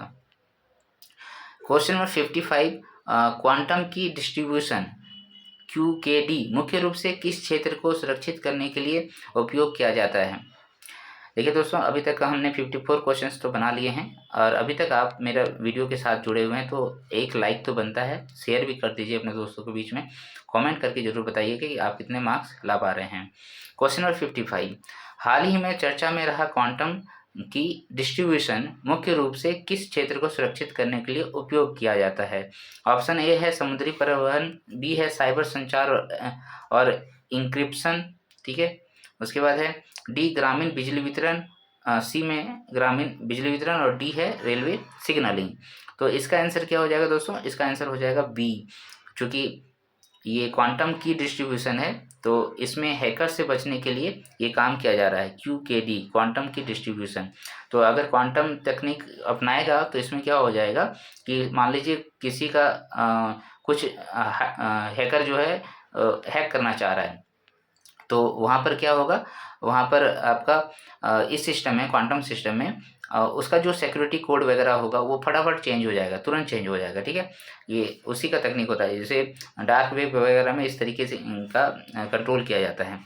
नेक्स्ट चलते हैं क्वेश्चन नंबर 56, भारतीय संविधान के अनुच्छेद 324 के तहत चुनाव आयुक्त की नियुक्ति के संबंध में 2025 में चर्चा रहे नए मापदंडों के अनुसार चयन समिति में कौन शामिल होता है? ये क्वेश्चन आपने देख लिया, ऑप्शंस भी आप एक बार देख लीजिए। केवल भारत के मुख्य न्यायाधीश और राष्ट्रपति, अभी तो काफ़ी ज़्यादा ये चर्चा में था ना। ऑप्शन बी है प्रधानमंत्री, लोकसभा में विपक्ष के नेता और केंद्रीय कैबिनेट मंत्री, सी है केवल प्रधानमंत्री और गृह मंत्री, और डी है राष्ट्रपति, उपराष्ट्रपति और प्रधानमंत्री, ठीक है। अब ये क्वेश्चन थोड़ा देखिए, मैं एक बार ऊपर स्क्रॉल करता हूँ। क्वांटम की डिस्ट्रीब्यूशन, हाँ ठीक है। तो इसका जो राइट आंसर होगा दोस्तों वो क्या हो जाएगा, अभी जो बनाया जाएगा जिसमें चुनाव आयुक्त की नियुक्ति होगी उसमें प्रधानमंत्री रहेंगे, लोकसभा के विपक्ष नेता रहेंगे, और प्रधानमंत्री के द्वारा नियुक्त एक केंद्रीय कैबिनेट मंत्री होगा, ठीक है, इतना होगा। और पहले जो है CGI भी रहते थे, लेकिन उनको हटा दिया गया। नेक्स्ट चलते हैं क्वेश्चन नंबर 57, निजता का अधिकार, राइट टू प्राइवेसी को पुट्टा स्वामी मामले के बाद अनुच्छेद 21 का हिस्सा माना गया। 2025-26 में डिजिटल व्यक्तिगत डेटा संरक्षण के संदर्भ में इसे किस प्रकार सीमित किया जा सकता है? ऑप्शन ए है इसे कभी सीमित नहीं किया जा सकता है, बी है केवल राज्य की सुरक्षा और कानूनी उद्देश्यों के लिए उचित प्रतिबंधों के माध्यम से किया जा सकता है, उसके बाद ऑप्शन सी दिया है केवल सोशल मीडिया कंपनियों की इच्छा पर, और डी है अनुच्छेद 19 के तहत इसे पूरी तरीके से निलंबित किया जा सकता है। अच्छा ठीक है, तो इसमें जो आंसर होगा दोस्तों वो क्या हो जाएगा, ये होना चाहिए ये वाला, ठीक है। आपको जब अधिकार मिल ही गया है, लेकिन निजता का अधिकार जो है पूर्णतः ये जो डिजिटल व्यक्तिगत डेटा संरक्षण है, आप सभी को पता है ये सब बहुत चर्चा में रहती है। फेसबुक भी अपना डाटा हम लोगों का जो रहता है उसने साफ साफ कहा है कि कोई भी उसको देख सकता है ना। इस तरीके से हमारा निजता का जो अधिकार है वो उसका उल्लंघन होता है। लेकिन यहाँ पर सुप्रीम कोर्ट ने कहा कि नहीं, ये निजता का अधिकार जो डिजिटल व्यक्तिगत डेटा संरक्षण के अनुसार है तो ये आपको पूरा निजता नहीं देता है, ठीक है। तो इसमें क्या करेगा, जैसे अब सरकार को हमारा कोई डाटाबेस चाहिए आधार कार्ड से, इससे उससे, तो सरकार तो ले सकती है ना भाई। तो राज्य की सुरक्षा और कानूनी उद्देश्यों के लिए इसका उपयोग हम लोग कर सकते हैं, ठीक है। केवल राज्य की सुरक्षा और कानूनी उद्देश्यों के लिए उचित प्रतिबंधों के तहत जो है इसका हम लोग प्रयोग कर सकते हैं, जिसमें निजता का अधिकार का उल्लंघन होता है, बस यही बात है।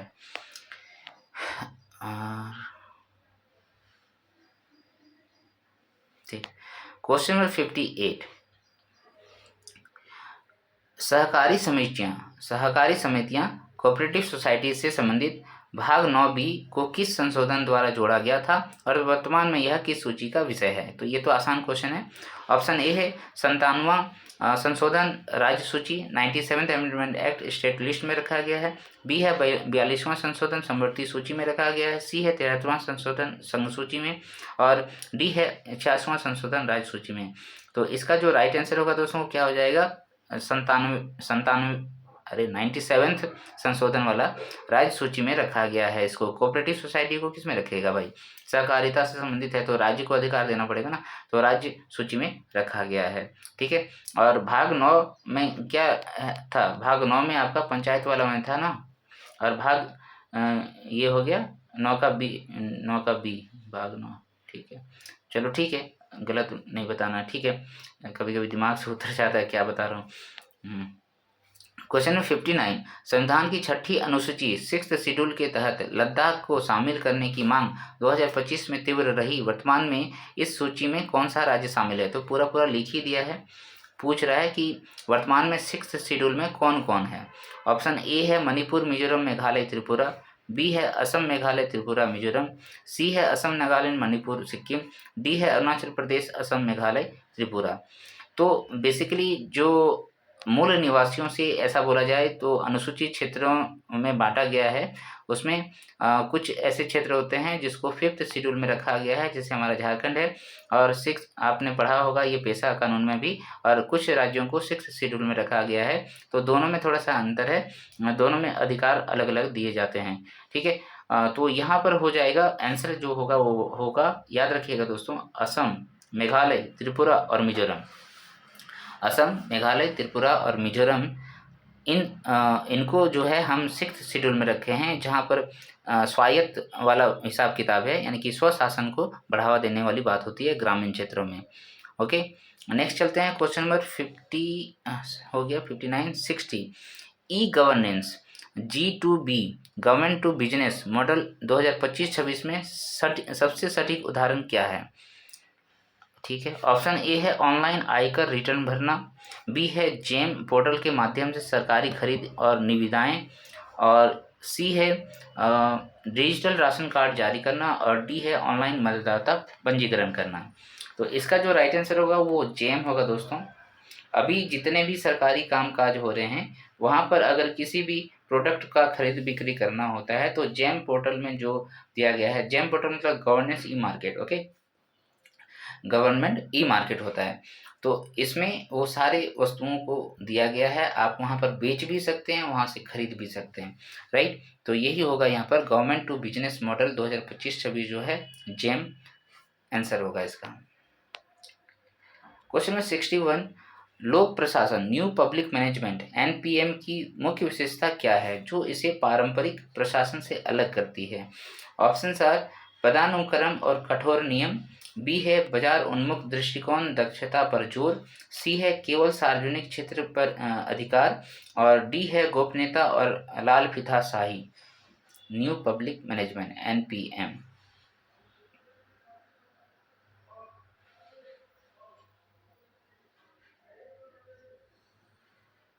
क्या हो जाएगा दोस्तों इसका आंसर? NPM लोक प्रशासन में।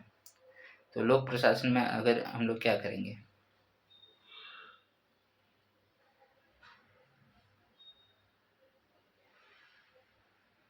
तो ये नहीं हो सकता, ये सब तो पुराना वाला रूल है, ये केवल सार्वजनिक क्षेत्र पर एकाधिकार नहीं, गोपनीयता और लाल फीताशाही को भी ये बढ़ावा नहीं देंगे, यही हो जाएगा।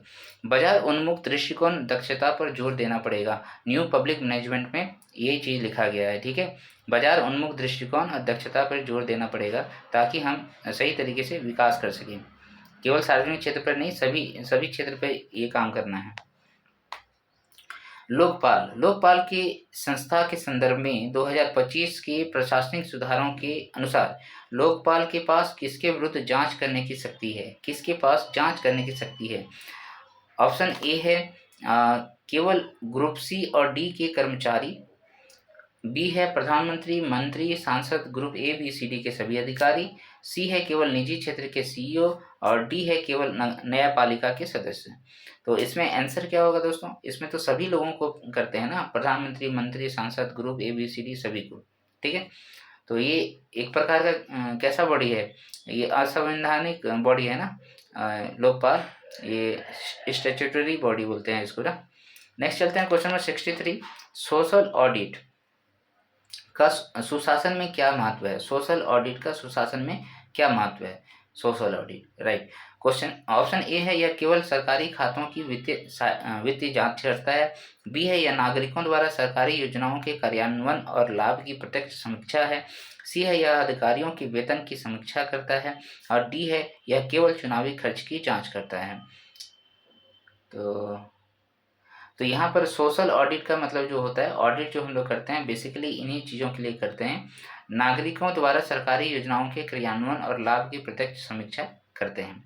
ठीक है, जो भी सरकारी योजनाएं हैं उसका क्रियान्वयन हो रहा है, कितना खर्च हो रहा है, क्या हो रहा है, ये सब हम लोग यहाँ पर देखते हैं।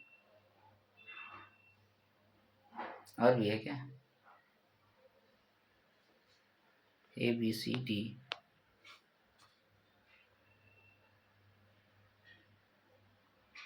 अच्छा ठीक है। क्वेश्चन नंबर 64, इसमें क्या है? 73वें संशोधन के तहत ग्राम सभा की शक्तियों को प्रभावी बनाने के लिए 2025 में किस नई डिजिटल पहल ग्राम स्वराज 2.0 को एकीकृत किया गया? ऑप्शन ए है ब्लॉकचेन आधारित संपत्ति रिकॉर्ड,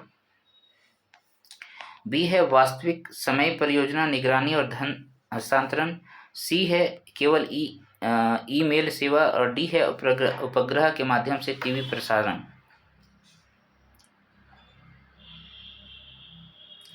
तो अगर हमने डिजिटलीकरण किया है ग्राम सभा की शक्तियों को प्रभावी बनाने के लिए 2025 में किस नई डिजिटल पहल ग्राम स्वराज 2.0 के साथ एकीकृत किया है? इसका आंसर क्या होगा?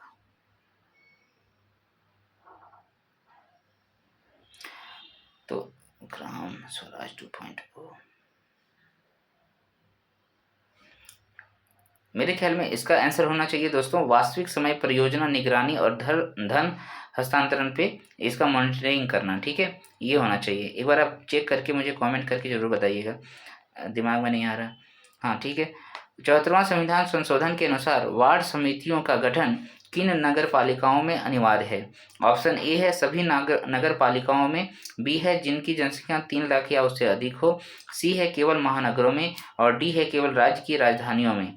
तो इसमें याद रखिएगा दोस्तों, ये आंसर होगा जिनकी जनसंख्या 3 लाख से ऊपर है वहाँ पर वार्ड बनाना जरूरी होता है। ठीक है, वार्ड बनाना जरूरी होता है। ये 74वें संविधान संशोधन 1992 के तहत वार्ड समितियों का गठन किया गया था नगर पालिकाओं के लिए।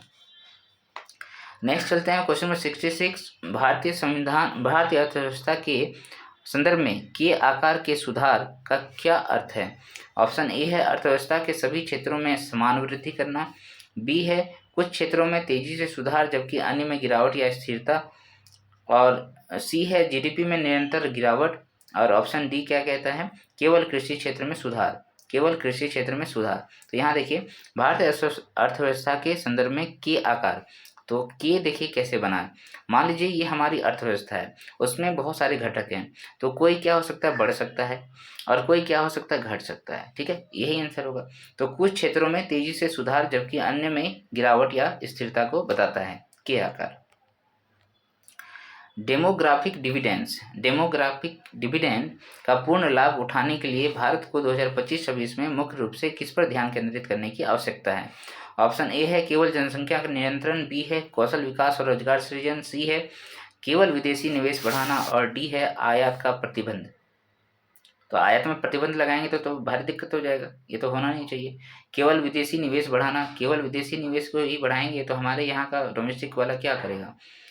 केवल जनसंख्या नियंत्रण ये भी नहीं होगा, यहाँ पर कौशल विकास और रोजगार सृजन ये होगा। डेमोग्राफिक डिविडेंड मतलब हो गया कि हमारे यहाँ अभी जो है युवाओं की संख्या ज़्यादा है ना, युवाओं की संख्या ज़्यादा है तो उसका उपयोग करना है, skill development and job creation करना होगा। क्वेश्चन नंबर 68, भारतीय अर्थव्यवस्था तृतीय क्षेत्र का सकल मूल्य वर्धित जीवीए में वर्तमान रुझान क्या है? ऑप्शन ए है यह 25% से नीचे गिर गया, बी है यह 50% से अधिक का योगदान दे रहा है, सी है इसका योगदान कृषि से कम है, डी है यह पूरी तरीके से स्थिर है। देखिए यहाँ से एक क्वेश्चन रहेगा ही, 3 सेक्टर होते हैं, तो यहाँ पर आंसर क्या हो जाएगा? 50% से अधिक तृतीय सेक्टर का है। इसमें 3 सेक्टर होता है ना, फर्स्ट, सेकेंड एंड थर्ड। तो पहला को हम लोग क्या बोलते हैं? प्राथमिक, दूसरे को द्वितीयक और तीसरे को तृतीयक बोलते हैं। तो यहाँ पर जो प्राथमिक है उसमें क्या होता है? कृषि और उससे संबंधित उत्पाद, ठीक है, जो हम कच्चा माल के रूप में यहाँ पर हो जाएगा उद्योग धंधे, विनिर्माण कार्य, तो इसका उपयोग यहाँ करेंगे। फिर इसको अब बेचना है, व्यापार करना है इन सब का, तो वो काम कहाँ करेगा? यहाँ पर सेवा के क्षेत्र में करेगा, ठीक है। तो इस तरीके से सेवा के क्षेत्र वाला भाग जो है अभी 50% से ज़्यादा योगदान दे रहा है। इसका 2 का 27% के आसपास है, 27% के आसपास है, और पहला वाला कृषि का जो अभी है वो 17% के आसपास है, ठीक है, याद रखिएगा। नेक्स्ट चलते हैं question number 69, middle income track से बचने के लिए भारत की विकसित भारत योजना 2047 तक रणनीति का मुख्य आधार क्या है?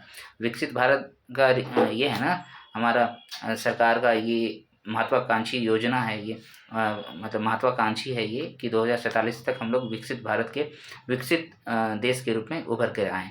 तो ऑप्शन क्या है?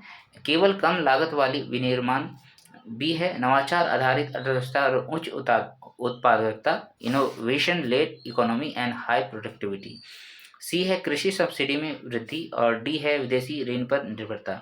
तो केवल इस पे रहेंगे तो होगा नहीं हमारा विकास, केवल सब्सिडी देते रहेंगे तो हो गया जन कल्याण, ठीक है। केवल कम लागत वाली विनिर्माण कर नहीं सकते, है ना, ये हो जाएगा नवाचार आधारित अर्थव्यवस्था और उच्च उत्पादकता। कुछ क्वेश्चन ऐसे होते हैं जो अपना कॉमन सेंस से भी सारा चीज़ों को बना पाएंगे, लेकिन कॉमन सेंस कब आएगा? जब आप पढ़ते रहेंगे कुछ चीज़ों को, तभी ना। क्वेश्चन में 70, सॉवरेन ग्रीन बॉन्ड के माध्यम से जुटाए गए धन का प्रयोग 2025 में किस क्षेत्र के लिए अनिवार्य किया गया है? ऑप्शन ए है रक्षा बजट के लिए, बी है हरित बुनियादी ढांचा और नवीकरणीय ऊर्जा परियोजना के लिए, सी है पुराने ऋणों का भुगतान करने के लिए, और डी है केवल सरकारी कर्मचारियों का वेतन के लिए। तो ये सॉवरेन जब बोल रहा है तो भाई सभी चीज़ों के लिए होगा जिसमें सभी को फायदा होगा। तो सॉवरेन ग्रीन बॉन्ड जो है ये आ जाएगा आपका हरित बुनियादी ढांचा और नवीकरणीय ऊर्जा परियोजना, ठीक है, ये होगा हरित बुनियादी ढांचा और नवीकरणीय ऊर्जा परियोजना के लिए सॉवरेन ग्रीन बॉन्ड के माध्यम से जो है ऋण जुटाए जाएंगे आराम से।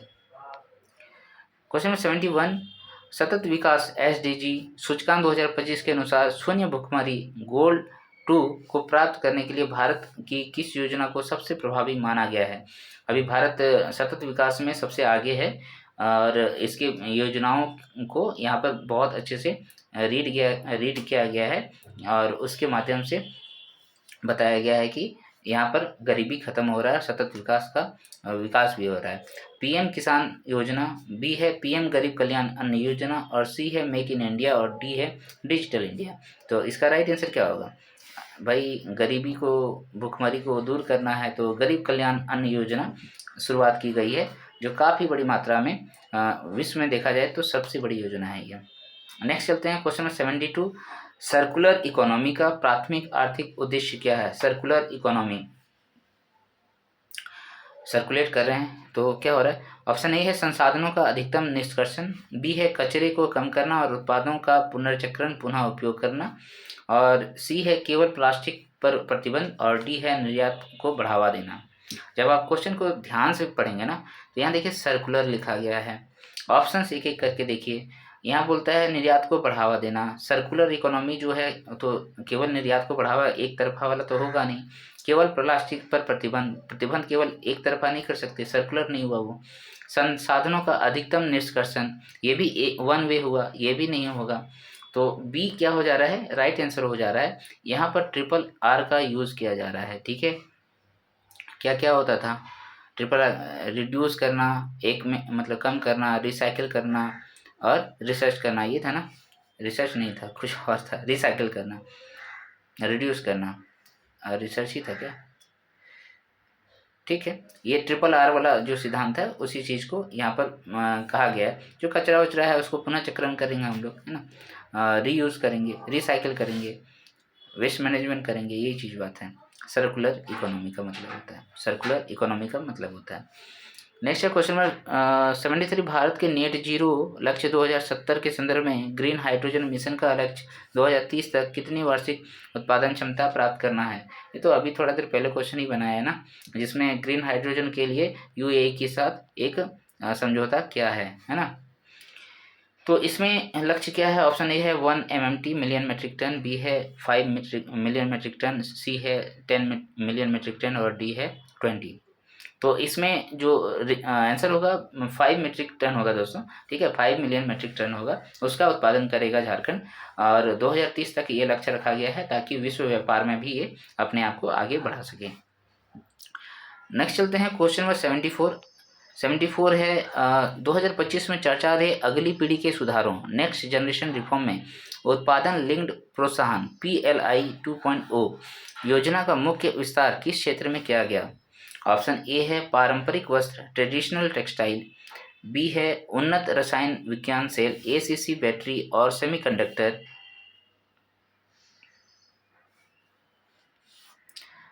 सी है केवल हस्तशिल्प और डी है कोयला खनन। तो ये क्या है? PLI ना, PLI 2.0 नेक्स्ट जनरेशन रिफॉर्म। तो नेक्स्ट जनरेशन रिफॉर्म किस में आएगा? ये जितने भी योजनाओं का नाम भी रखा जाता है वो बेस पे रखा जाता है। तो याद रखिएगा उन्नत रसायन विज्ञान सेल, ACC और सेमीकंडक्टर। तो यहाँ सेमीकंडक्टर को लेके आप देखिए कि सेमीकंडक्टर ऐसा चीज़ है जो विश्व के परिदृश्य को ही बदल दिया है और इसमें और आगे काम हो रहा है और इसी में फ्यूचर जनरेशन है। ठीक है, भारत में भी सेमीकंडक्टर का फील्ड बनाया जा रहा है, आप सभी को पता है। यहीं पर बना के हमारा जो इलेक्ट्रॉनिक्स क्षेत्र है उसको बढ़ावा देने का बात कर रहा है। क्वेश्चन नंबर 75, वैश्वीकरण 4.0 ग्लोबलाइजेशन, इसका मतलब आप समझते हैं खुला व्यापार विश्व का, है ना, के दौरान भारत द्वारा हस्ताक्षरित व्यापक आर्थिक भागीदारी समझौता सेपा, ठीक है, सेपा, इसका फुल फॉर्म क्या है? देखिए यहाँ सेपा का फुल फॉर्म भी देख लीजिए, कम्प्रीहेंसिव इकोनॉमिक पार्टनरशिप एग्रीमेंट, ठीक है, इसी का हिंदी है व्यापक आर्थिक भागीदारी समझौते के तहत, है ना, साइन बाय इंडिया। तो उसमें क्या किया गया है? देखिए ऑप्शन ए है केवल वस्तुओं पर आयात शुल्क कम करना, केवल वस्तुओं पर आयात शुल्क को कम कर देना। दूसरा है वस्तुओं सेवाओं और निवेश में बाधाओं को कम करना। सी है विदेशी नागरिकों के प्रवेश पर पूर्ण प्रतिबंध और डी है केवल मुद्रा विनिमय दर को स्थिर करना। ठीक है, तो इसमें क्या आंसर होना चाहिए?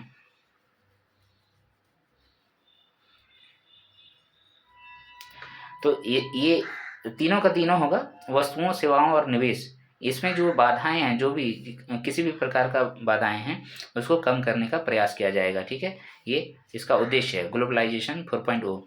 तो यहाँ पर तो सरलीकरण का ही बात किया गया था वैश्वीकरण में। 1991 में जब हम लोग इसके सदस्य बने, मतलब अपना व्यापार को खुला किए, है ना, जिसमें मनमोहन सिंह जी के महत्वपूर्ण हाथ था, है ना। नेक्स्ट चलते हैं क्वेश्चन नंबर 76, सप्तकर्णी केव जहां प्रथम बौद्ध संगति आयोजित की गई थी वर्तमान में किस पहाड़ी पर स्थित है? ऑप्शन ए है उदयगिरी पहाड़ी, बी है व्यवहार पहाड़ी राजगीर, सी है रत्नागिरी पहाड़ी और डी है स्वर्णगिरी पहाड़ी। देखिए अगर केवल पहाड़ी का नाम रखता तो आंसर तो नहीं कर पाते शायद हम लोग। यहाँ पर राजगीर लिख रखा है तो सप्तकर्णी गुफा जो है प्रथम बौद्ध संगति का बात कर रहा है, तो ये हमारा कहाँ है? राजगीर में है। इसका जो राजा था वो कौन था? अजातशत्रु जी थे। अजातशत्रु ने करवाया था इसको। ठीक है, ये जब इनकी मृत्यु हो जाती है भगवान बौद्ध की 80 वर्ष की अवस्था में, उसके बाद इस चीज़ को किया जाता है। व्यवहार पहाड़ी सप्तकर्णी गुफा में राजगीर में करते हैं। यहाँ पर सूत पिटक और विनय पिटक दो भागों में बढ़ जाता है। नेक्स्ट है क्वेश्चन नंबर 77, मौर्योत्तर काल के संदर्भ में श्रेणी गिल्ड्स के बारे में कौन सा कथन गलत है? ठीक है, श्रेणी एक प्रकार का जैसे प्रशासनिक व्यवस्था था, ये याद रखिएगा। ऑप्शन ए है श्रेणियों के पास अपने स्वयं के न्यायिक अधिकार थे, बी है श्रेणियों ने बैंकों के रूप में कार्य किया और जमा पर ब्याज दिया, सी है राजा का श्रेणियों के आंतरिक कामकाज पर नियंत्रण नहीं था। अच्छा यहाँ गलत है पूछा, ठीक है। डी है श्रेणियों ने कच्चे माल की गुणवत्ता और कीमतों को नियंत्रित किया। तो इसका आंसर क्या हो जाएगा, सी हो जाएगा। ठीक है, सी हो जाएगा। यही कथन गलत है, यहाँ बोलता नियंत्रण नहीं था लेकिन नियंत्रण था। तो यहाँ पर देखिए ये सभी विशेषता किसका, श्रेणी का है। तो ये क्वेश्चन ही याद करके आपको जाना होगा। पहला क्या था कि श्रेणियों के पास अपने स्वयं के न्यायिक अधिकारी होते थे, खुद ही न्याय करते थे ये लोग। ठीक है, पहला चीज। दूसरा है कि श्रेणियों ने बैंकों के रूप में काम किया था और जमा पर ब्याज दिया था जो राजा थे उसको। उसके बाद अच्छा, जमाओं पर ब्याज दिए थे जो जमा करते हैं उसको। फिर है कि यहाँ पर जो है राजा का इसमें नियंत्रण होता था। ठीक है, होता था, यहाँ पर नहीं लिखा हुआ नहीं। श्रेणियों ने कच्चे माल की गुणवत्ता और कीमतों को नियंत्रित किया था। जो बाजार में उपलब्ध कच्चा माल था उसका गुणवत्ता और कीमतों पर भी नियंत्रण किया था। ये मौर्य काल के समय में हुआ था। नेक्स्ट चलते हैं क्वेश्चन नंबर 78। संगम युग के दौरान प्रयुक्त शब्द वरियाम, क्या वरियम, वरियाम का क्या दर्शाता है। ऑप्शन ए है एक प्रकार का युद्ध है, बी है एक प्रशासनिक समिति का बोर्ड है, सी है एक शाही अंगरक्षक है, डी है कवि का समूह है। वरियाम क्या था यार चलिए, एक समिति होना चाहिए, प्रशासनिक समिति होना चाहिए। आप एक बार देखिएगा इसका आंसर है वरियाम, वरियाम प्रशासनिक समिति होना चाहिए। नेक्स्ट चलते हैं 79। एहोल प्रशस्ति, एहोल प्रशस्ति में रवि कीर्ति ने पुलकेशिन द्वितीय को की तुलना किन दो कवियों से की है। एहोल प्रशस्ति में रवि कीर्ति ने पुलकेशिन द्वितीय को क्या है, रवि कीर्ति ने पुलकेशिन द्वितीय की तुलना किन दो कवियों से की है। ऑप्शन ए है कालिदास और भारवी, बी है भास और बाणभट्ट, सी है दांडी और माघ, और डी है भभूति और श्रेयस। इसमें आंसर हो जाएगा कालिदास और भारवी। तो रवि कीर्ति ने पुलकेशिन द्वितीय के बारे में उसमें क्या कहा था कि आप इसके बाद एहोल प्रशस्ति के बाद एहोल प्रशस्ति याद रखिएगा पुलकेशिन द्वितीय से ही संबंधित है। तो वो कालिदास और भारवी जैसे महान कवियों से भी तुलना की जाएंगी। Option question number 80। हड़प्पा सभ्यता के स्थल सुरकोटदा से किसके प्रमाण मिले हैं जो अन्य स्थलों पर दुर्लभ है। ऑप्शन ए है हाथी के दांत कंघी, बी है घोड़े की हड्डियां, सी है तांबे का दर्पण, डी है पक्की मिट्टी का हल। तो इसमें जो राइट आंसर है क्या है, घोड़े की हड्डियां। केवल सुरकोटदा जो गुजरात में है, उसके अलावा घोड़े की हड्डियां कहीं नहीं मिला है। इसलिए बोला भी जाता था कि घोड़ा सिंधु सभ्यता में यूज नहीं हुआ है। Question number 81। दिल्ली सल्तनत के दौरान बारिद ए मुमालिक, है ना, बारिद ए मुमालिक का मुख्य उत्तरदायित्व क्या था। ऑप्शन ए है शाही कारखानों का प्रबंधन, बी है गुप्तचर और डाक विभाग का प्रमुख, और सी है सैन्य भर्ती, और डी है धार्मिक दान का वितरण। तो इस प्रकार के जितने सारे पद हैं वो सब आप देख लीजिएगा, जो एंशियंट इंडिया, मिडिवल इंडिया में खासकर आता है, वो उससे क्वेश्चन रहता है एक। ठीक है, अगर कहीं पर आपने बना के रखा है तो उसको देख लीजिए। तो बारिद मामलिक जो होगा गुप्तचर होते थे, क्या होते थे, गुप्तचर होते थे, और डाक विभाग का प्रमुख होते थे। बारिद मुमालिक दिल्ली सल्तनत के समय बारिद मुमालिक ये क्या होते थे, गुप्तचर होते थे। Question number 82। मुगल काल में दहसाला प्रणाली का पोलाज भूमि का वर्गीकरण किस आधार पर किया था। दहसाला आपको याद होगा अकबर के समय में किया गया था, है ना। तो इसमें क्या क्या था याद रखिएगा। ऑप्शंस क्या है, वह भूमि जिसे 5 वर्ष तक खाली छोड़ दिया गया हो, बी है वह भूमि जिस पर प्रतिवर्ष खेती की जाती थी, सी है वह भूमि जिसे 2 वर्ष के लिए खाली छोड़ा गया हो, और डी है बंजर भूमि। तो सबका अलग अलग नाम था इसमें। ठीक है, यहाँ पर क्या पूछा है, पोलाज, पोलाज पूछा है। तो पोलाज में क्या हो जाएगा दोस्तों, पोलाज में हो जाएगा वह भूमि जिसमें प्रतिवर्ष खेती की जाती थी। ठीक है, इसकी उर्वरता जो है, उर्वरता के आधार पर भूमियों का खंडीकरण किया गया था, उसको विभक्त किया गया था। तो पोलाज ऐसा जमीन था जहाँ पर उर्वरता ज़्यादा होती थी, यहाँ पर हर वर्ष जो है खेती की जा सकती थी। फिर एक भूमि आया परती, पैराती बोलते थे उसको। ठीक है, इसमें क्या होता था, इसमें 1 से 2 वर्ष के लिए इसको परती छोड़ दिया जाता था भूमि को। ठीक है, फिर आया एक जिसमें 3 से 4 साल तक, 3 से 4 साल तक उसको छोड़ दिया जाता था, उसको बोलते थे चाचर। ठीक है, चाचर बोलते थे। और एक आया बंजर भूमि। ठीक है, बंजर भूमि, ये नहीं 2 से 3 साल का होगा ये। 2 से 3 साल वाला जो होगा चाचर होगा, और बंजर भूमि जो है 4 से 5 साल का होगा।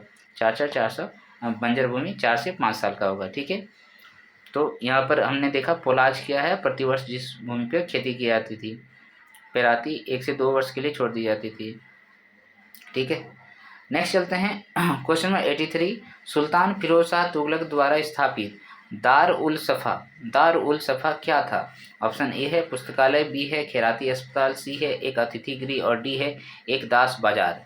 तो इसका राइट आंसर क्या हो जाएगा 83 का? दार उल सफ़ा दिया है, एक पुस्तकालय, एक खैराती अस्पताल। तो इसमें दारू, देखो दारू से याद रखिएगा, दारू एक प्रकार का क्या है, दवा है। ठीक है ना, है कि नहीं दारू एक प्रकार का दवा है, तो उसी के लिए यहाँ पर अस्पताल जो बनाया गया था उसी का है ये दार उल सफ़ा, जो है सफाई कर देगा, है ना, दारू से आपको सफ़ा कर देगा, तो वो कहाँ होगा, अस्पताल में होगा। तो एक खैराती अस्पताल था। नेक्स्ट चलते हैं क्वेश्चन नंबर 84। विजयनगर के शासक कृष्णदेव राय द्वारा रचित मुक्तालयद, है ना, अमुक्तलायद किस भाषा में है? ऑप्शन ए है संस्कृत, बी है तेलुगु, सी है कन्नड़, और डी है तमिल। तो विजयनगर साम्राज्य जो है किसके लिए फेमस था भाई? तेलुगु के लिए ना तेलुगु हो जाएगा। विजयनगर का शासक जो था कृष्णदेव राय, उन्होंने ही अमुक्त माल्यद का रचना की थी और तेलुगु भाषा में की थी। Question number 85। मध्यकालीन भारत में नास्तालिक क्या है?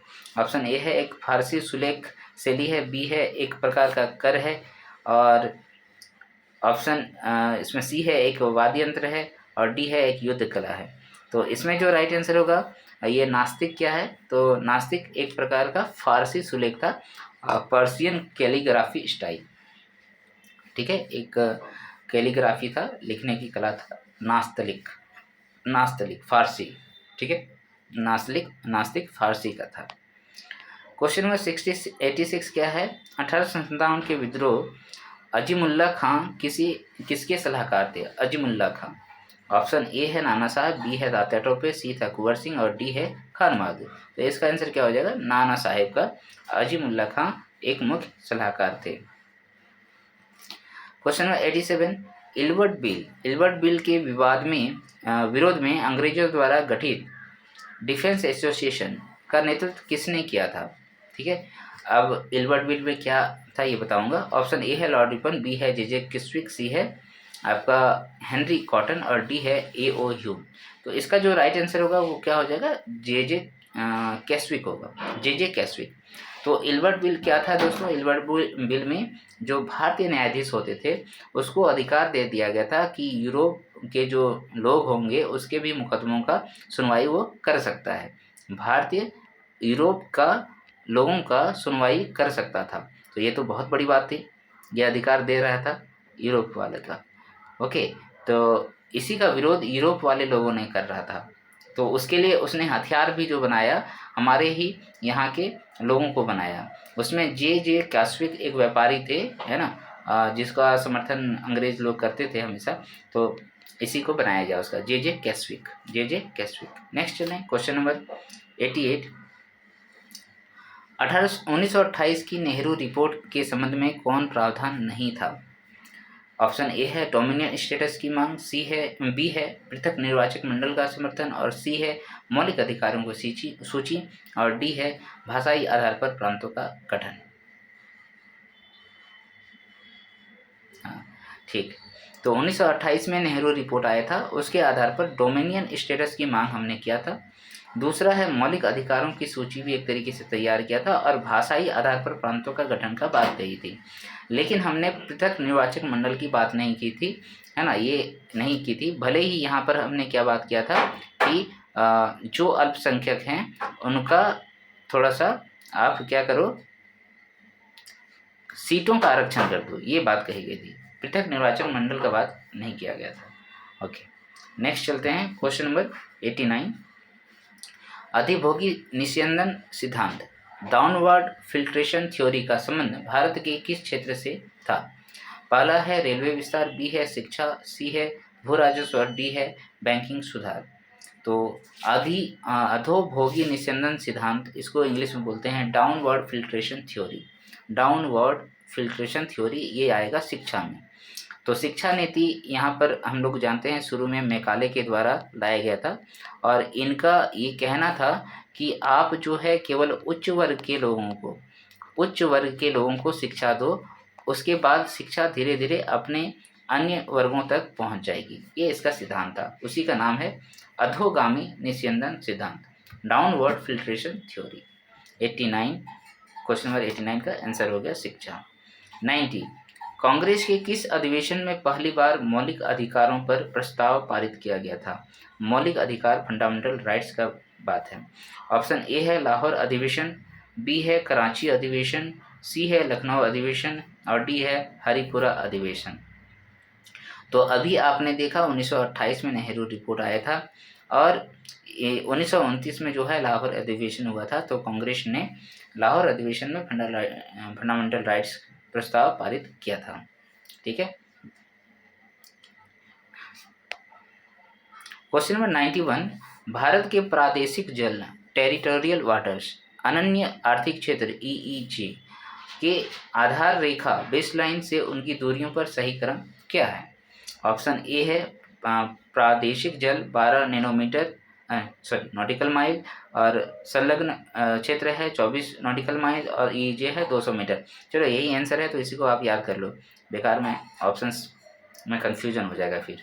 तो प्रादेशिक जल जो है 12 नॉटिकल माइल्स को कहते हैं, संलग्न क्षेत्र जो होता है 24 नॉटिकल माइल को कहते हैं, और EEZ जो होता है 200 नॉटिकल माइल्स को कहते हैं। इसमें क्या होता है, इसमें ये हमारा सामरिक क्या कहते हैं, ये हमारा स्वायत्त वाला अधिकार वाला क्षेत्र है, जो हमारा अपना भाग होता है। ठीक है, ये हमारे देश का भाग होता है 12 नॉटिकल माइल तक।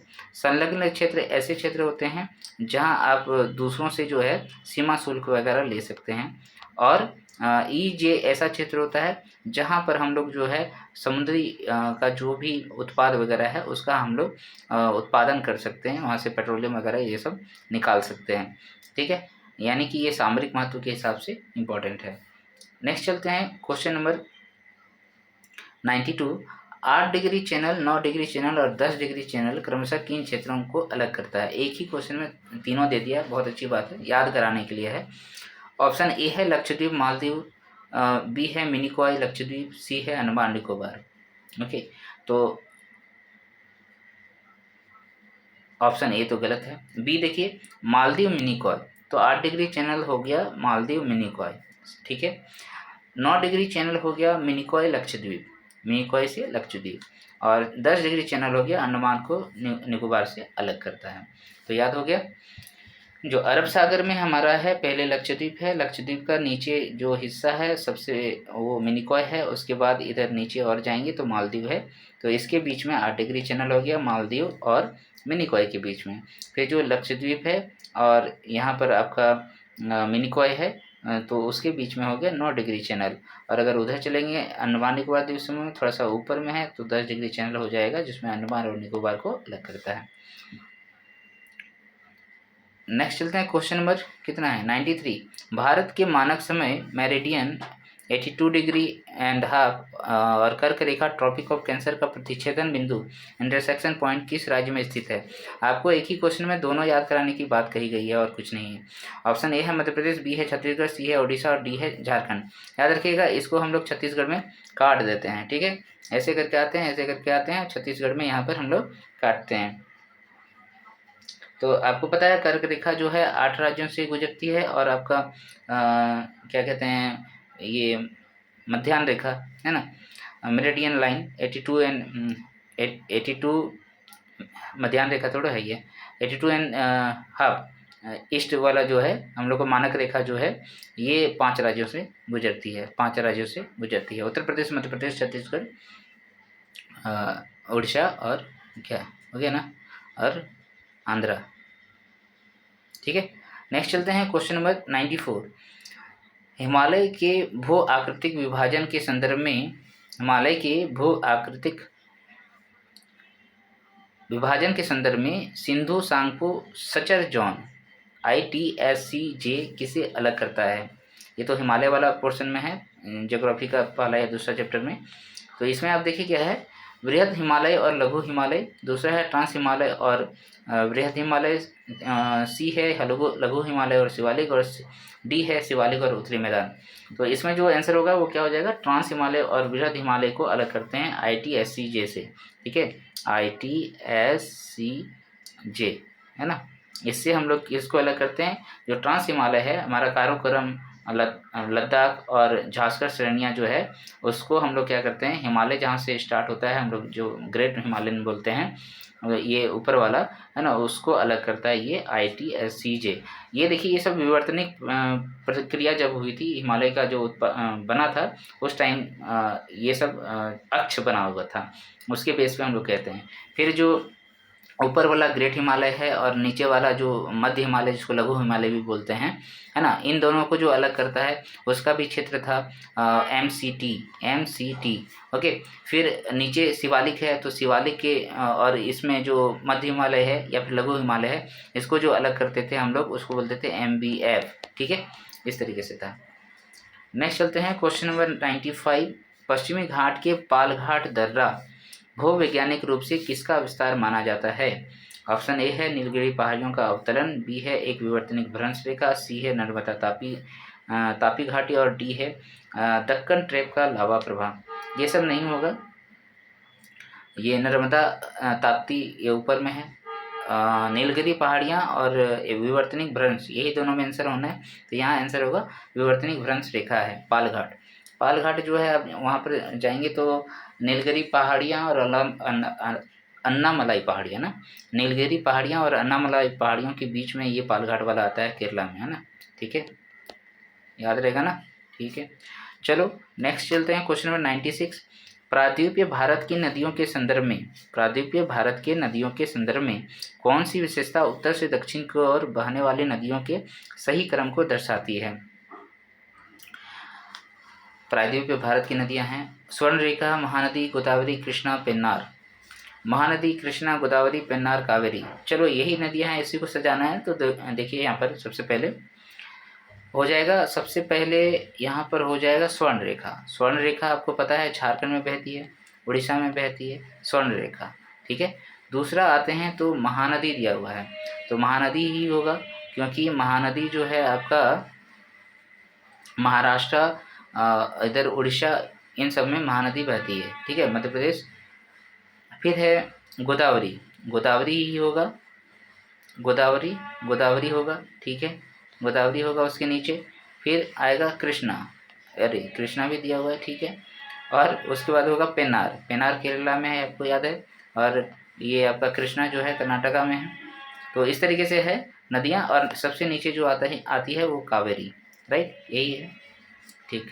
तो ये कहाँ मिलेगा, ये पहला ये ऑप्शन में है, स्वर्णरेखा, महानदी, गोदावरी, कृष्णा, पेन्नार, राइट, ठीक है। चलते हैं नेक्स्ट क्वेश्चन नंबर 97।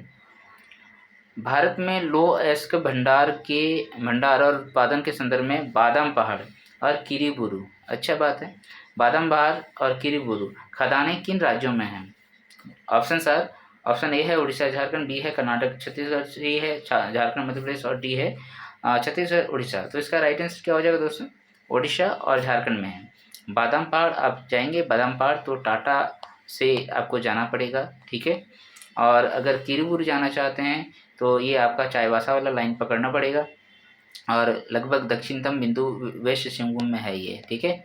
और ये उड़ीसा वाला पोर्शन में है, ईस्ट सिंहभूम से लगा हुआ से, ठीक है, क्षेत्र। तो दोनों में आयरन ओर पाया जाता है। उड़ीसा हो जाएगा बादाम पहाड़ और किरीबुरू हो जाएगा झारखंड। किरीबुरू जो है सनसेट पॉइंट भी है, बहुत अच्छा जगह है वो। 98। गन्ने की खेती के दक्षिण भारत की ओर स्थानांतरित होने का मुख्य आर्थिक और भौगोलिक कारण क्या है? गन्ना का खेती जो है उत्तर भारत से शिफ्ट होके नीचे प्रायद्वीपीय भारत की ओर जा रहा है, इसके पीछे कारण क्या है ये लिख रहा है। ऑप्शन ए है वहाँ श्रम सस्ता है, बी है दक्षिण की उष्णकटिबंधीय जलवायु और गन्ने में अधिक सुक्रोज सामग्री पाई जाती है, सी है उत्तर भारत में सिंचाई की कमी है, और डी है केवल सरकारी सब्सिडी मिलती है। दोस्तों देखिए ये क्वेश्चन सेकंड लास्ट है, तो मैं आप लोगों से बस रिक्वेस्ट करना चाहता हूँ कि मेरे वीडियो को अभी तक आप देखते हैं तो लाइक करा कीजिए, शेयर कीजिए, कमेंट कीजिए, सब कीजिए, और सब्सक्राइब अभी तक नहीं किया तो प्लीज़ सब्सक्राइब कर लीजिए। तो यहाँ हो जाएगा दक्षिण भारत की उष्णकटिबंधीय जलवायु और गन्ने में अधिक सुक्रोज सामग्री पाई जाती है, इसलिए उत्तर भारत से जो है यहाँ पर और भौगोलिक दशाएं जो है गन्ने की खेती के लिए ज़्यादा उपयुक्त है उत्तर भारत से, क्योंकि ये समुद्री वाले क्षेत्रों से प्रभावित है। तो यहाँ पर ओला वगैरह पाला वगैरह नहीं पड़ता है, बहुत कम पड़ता है, तो इससे गन्ने की खेती बची रहती है। और उत्तर भारत में ठंडी ज़्यादा पड़ती है, तो वहाँ पर ओला पाला पड़ने से खेती बर्बाद हो जाती है। क्लियर है, राइट है। तो दक्षिण की उष्णकटिबंधीय जलवायु जो है उसके रीजन से, और गन्ना में अधिक सुक्रोज होता है, तो यहाँ से आप जो है जो गुड़ वगैरह है वो बहुत अच्छे से बना सकते हैं। नेक्स्ट चलते हैं क्वेश्चन नंबर 99, और आज का सेकंड लास्ट क्वेश्चन है। जनगणना 2011 के अनुसार भारत के किन राज्यों में केंद्र शासित प्रदेशों के समूह में ऋणात्मक जनसंख्या वृद्धि नेगेटिव पॉपुलेशन ग्रोथ दर्ज की गई है? ऑप्शन ए है केवल नागालैंड, बी है नागालैंड केरल, सी है लक्षद्वीप और नागालैंड, डी है नागालैंड और पुदुचेरी। तो ये बहुत पुराना क्वेश्चन हो गया, क्योंकि 2011 की जनगणना ही बहुत पुराना हो गया।